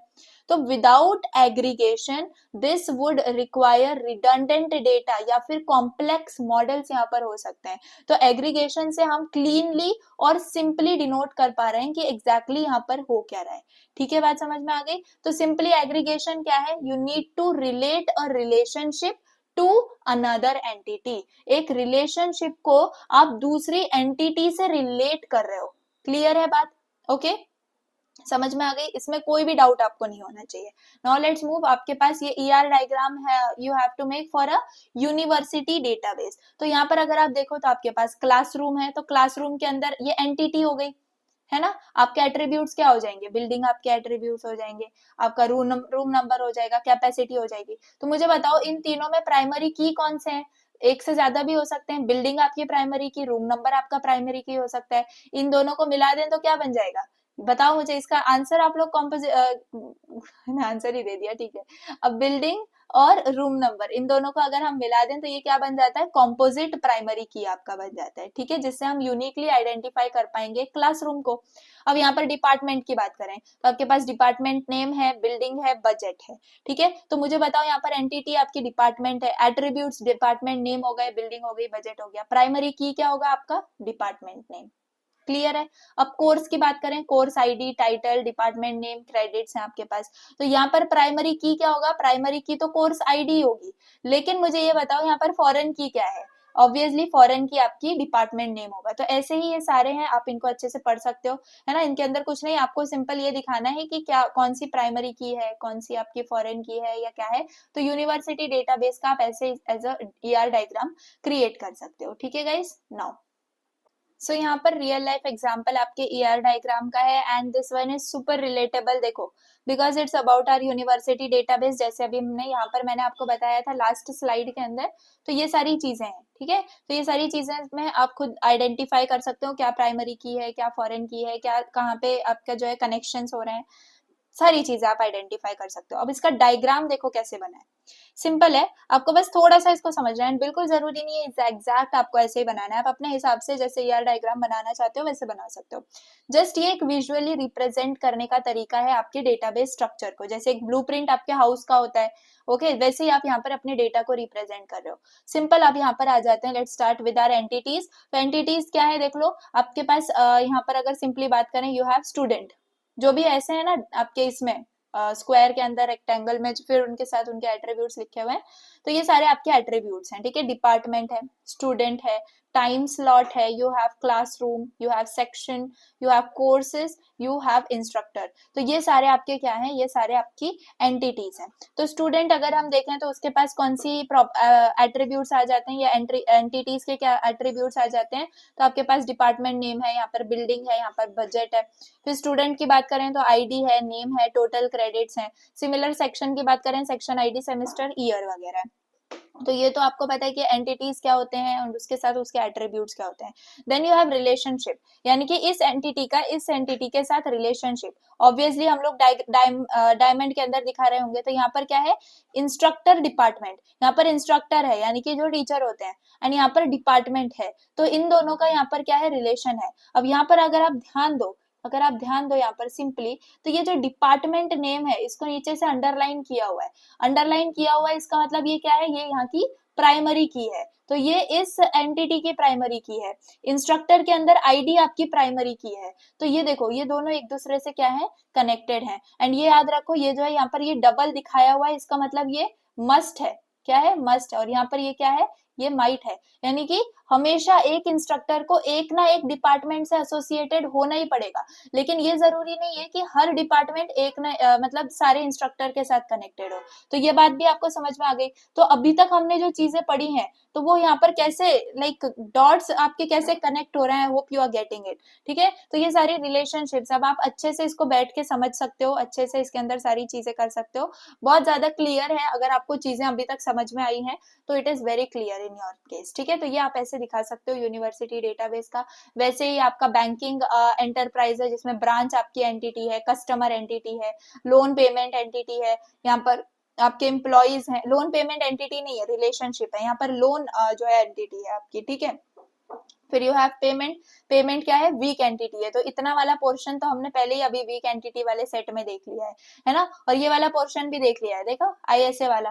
तो ये सारी चीजें मतलब जस्ट मैं यहाँ पर आपको सारी चीजें एक साथ करके दिखा रही हूँ। तो ये पूरा ऐसा ईआर डायग्राम दिखता है, पहले आप देख रहे होगे तो आपको ये हार्ड लगता होगा, लेकिन इट इज वेरी सिंपल। अब आपने चीजें समझ ली है एग्जैक्ट हर चीज, जैसे फ्लो चार्ट में हम पहले सिंबल समझते हैं उसके बाद यूज करते हैं, वैसे ईआर डायग्राम में एग्जैक्ट चीजें कैसे चलती हैं ये हमने समझ ली, ठीक है। चलो अब कन्वर्ट कैसे करना है हमें ईआर डायग्राम को टेबल के अंदर, ठीक है। तो टेबल्स में कन्वर्ट करने के लिए क्या प्रोसीजर होता है वो इंपॉर्टेंट है। सबसे पहले you have a strong entity, ठीक है। तो याद रखो हम ईआर डायग्राम्स को मतलब एज इट इज नहीं दिखा सकते, टेबल्स में हमें उसको लेके आना पड़ेगा, डेटाबेस के फॉर्मेट में उसको लेके आना पड़ेगा। तो उसके लिए सबसे पहले स्ट्रॉन्ग एंटिटी हमें लगती है। तो यहाँ पर स्ट्रॉन्ग एंटिटी क्या है ये आपको पता है, स्ट्रॉन्ग एंटिटी वो एंटिटी होती है जिसके पास उसकी खुद की परफेक्ट प्राइमरी की होती है ना। तो वन टेबल पर entity with all the attributes, तो स्ट्रॉन्ग एंटिटी होनी चाहिए। फिर उसके एट्रीब्यूट्स होते हैं, तो सिंपल वाले में कंपोजिट, मल्टी वैल्यूड, तो ये आपको पता है। सिंपल क्या होते हैं, सिंपल एट्रीब्यूट्स आपके टेबल के कॉलम्स होते हैं। कंपोजिट एट्रीब्यूट्स क्या होते हैं, ये आपके ब्रेक होते हैं into separate columns. Multi valued के अंदर separate tables with entity plus attribute, तो ये चीज है। अब वीक एंटिटी में क्या होता है, सेपरेट टेबल होती है वीक एंटिटी की, उसके एट्रीब्यूट्स प्लस की के साथ उसे हम आइडेंटिफाई कर पा रहे होते हैं, ठीक है। तो सिंपल क्या बात हुई यहाँ पर, जैसे सिंपल एट्रीब्यूट है तो ये क्या है, डायरेक्ट वैल्यूज होती है, डायरेक्ट वैल्यूज होती है ना। जैसे कि अगर स्टूडेंट है तो नेम है आपका, एज है आपकी, ये सारे क्या हो गए, ये आपके सिंपल हो गए, ठीक है। सिंपल जो कि आपके कॉलम बनेंगे, ठीक है। ये नेम का कॉलम है भाई, ये एज का कॉलम है, ये डिवीजन का कॉलम है, तो ये आपके सिंपल एट्रीब्यूट्स हैं जो कॉलम में चले जाएंगे। कॉम्पोजिट एट्रीब्यूट्स क्या होते हैं, ये आपके सब पार्ट से बने हुए हैं, यानी कि आपके पास क्या है, आपने क्या है, एक कॉलम में आपने स्ट्रीट टाइप लिया हुआ है, स्ट्रीट क्या है आपका, है ना, उसके बाद आपने यहाँ पर जिप कोड लिया हुआ है, ठीक है, तो ये क्या है, ये सब आपके मतलब एट्रीब्यूट्स हैं, एंड अब इन सबको मिला के आप क्या बनाओगे, एड्रेस बनाओगे, तो ये क्या हो जाता है, कंपोजिट एट्रीब्यूट हो जाता है, ठीक है। उसके बाद मल्टी वैल्यूड एट्रीब्यूट, सपोज एक पर्सन है, उसके पास मल्टीपल फोन नंबर्स है, we can't store them in a single column, right, तो हम क्या कर देंगे, एक सेपरेट टेबल क्रिएट कर देंगे अगर उसके पास मल्टीपल नंबर्स हैं तो वो स्टोर करने के लिए, ठीक है। बाकी वीक एंटिटी की बात करें तो वीक एंटिटीज क्या है, साइड कैरेक्टर्स होते हैं, जैसे स्टोरी के वैसे काम करते हैं, सो वो एग्जिस्ट नहीं करते विदाउट मेन कैरेक्टर, यानी कि एक स्ट्रॉन्ग एंटिटी के बिना वो एग्जिस्ट नहीं कर सकते, ठीक है। तो इसके लिए हम एक क्रिएट करते हैं separate table, okay, for weak entity, and उसमें हम क्या इंक्लूड करते हैं, attributes plus key of identifying strong entity. Let's say आपके पास एक एंटिटी है, जैसे कि डिपेंडेंट एंटिटी हम लोग यहाँ पर बात करते हैं हमेशा, डिपेंडेंट एंटिटी है, वो किसको बिलोंग कर रही है, वो आपके एम्प्लॉय को बिलोंग कर रही है ना, तो डिपेंडेंट के अंदर क्या आ जाएगा, आपके पास एम्प्लॉय आईडी आ जाएगी, आपके पास डिपार्टमेंट का नाम आ जाएगा, आपके पास लेट सपोज एज आ जाएगी, तो यहाँ पर हम क्या कर रहे हैं, हम ऐसे लिंक करवा पा रहे हैं, डिपेंडेंट एम्प्लॉय को लिंक करवा पा रहे हैं टू द डेटाबेस, जो कि उसके कनेक्शन को अंडरस्टैंड कर पाए, okay. So this is the thing. Next we have relationship set. Relationship set है मतलब जब भी हमें लाइक हमारे पास रिलेशनशिप है दो एंटिटीज के बीच में, आप एक नया टेबल क्रिएट कर सकते हो उसके लिए, ठीक है। तो ये न्यू टेबल के अंदर क्या होगा, आपके पास प्राइमरी कीज होंगी उनकी, है ना, प्लस अगर आपको और कोई एंटिटीज मतलब ऐड करनी है तो वो सारी हो जाएंगी, लेकिन इंपॉर्टेंट याद रखो, this create a table with the primary keys of all participating entities. Clear, समझ में आ गया। जैसे कि लेट सपोज टेक, आपको क्या करना है, लेना है, तो ये एक रिलेशनशिप है, तो what you have to take, आपको स्टूडेंट की आईडी लेनी है, आपको कोर्स की आईडी लेनी है, फिर आपको ग्रेड भी लेने हैं उसके, तो ये अलग अलग टेबल के क्या है, प्राइमरी कीज है, ये अलग टेबल का प्राइमरी की है, ये अलग टेबल का, ये अलग टेबल का है, तो सबको मिला दिया है हमने एक रिलेशनशिप में, जो कि है टेक्स रिलेशनशिप। तो ये होता है रिलेशनशिप सेट। बाकी स्पेशलाइजेशन जनरलाइजेशन में आप लोग प्रो हो चुके हो, यहाँ पर आप टेबल सेपरेट करते हो for higher level and lower level entities, है ना, वापस से रिवाइज कर लो। जनरलाइजेशन का मतलब क्या है, आप कंबाइन कर रहे हो कॉमन एट्रीब्यूट्स को और ब्रॉड एंटिटी जो है बना रहे हो। स्पेशलाइजेशन में आप ब्रॉड एंटिटी को स्मॉल एंटिटीज में कन्वर्ट कर रहे हो। तो वैसे ही है यहाँ पर, तो लेकिन for example if you have a person entity, है ना, उसके कुछ कॉमन एट्रीब्यूट्स होते हैं, जैसे आईडी हो गया, नेम, स्ट्रीट, सिटी वगैरह, है ना। एम्प्लॉय की सिमिलर आपके सेम एट्रीब्यूट्स होते हैं, जैसे आईडी, सैलरी एंड ये सारी चीजें।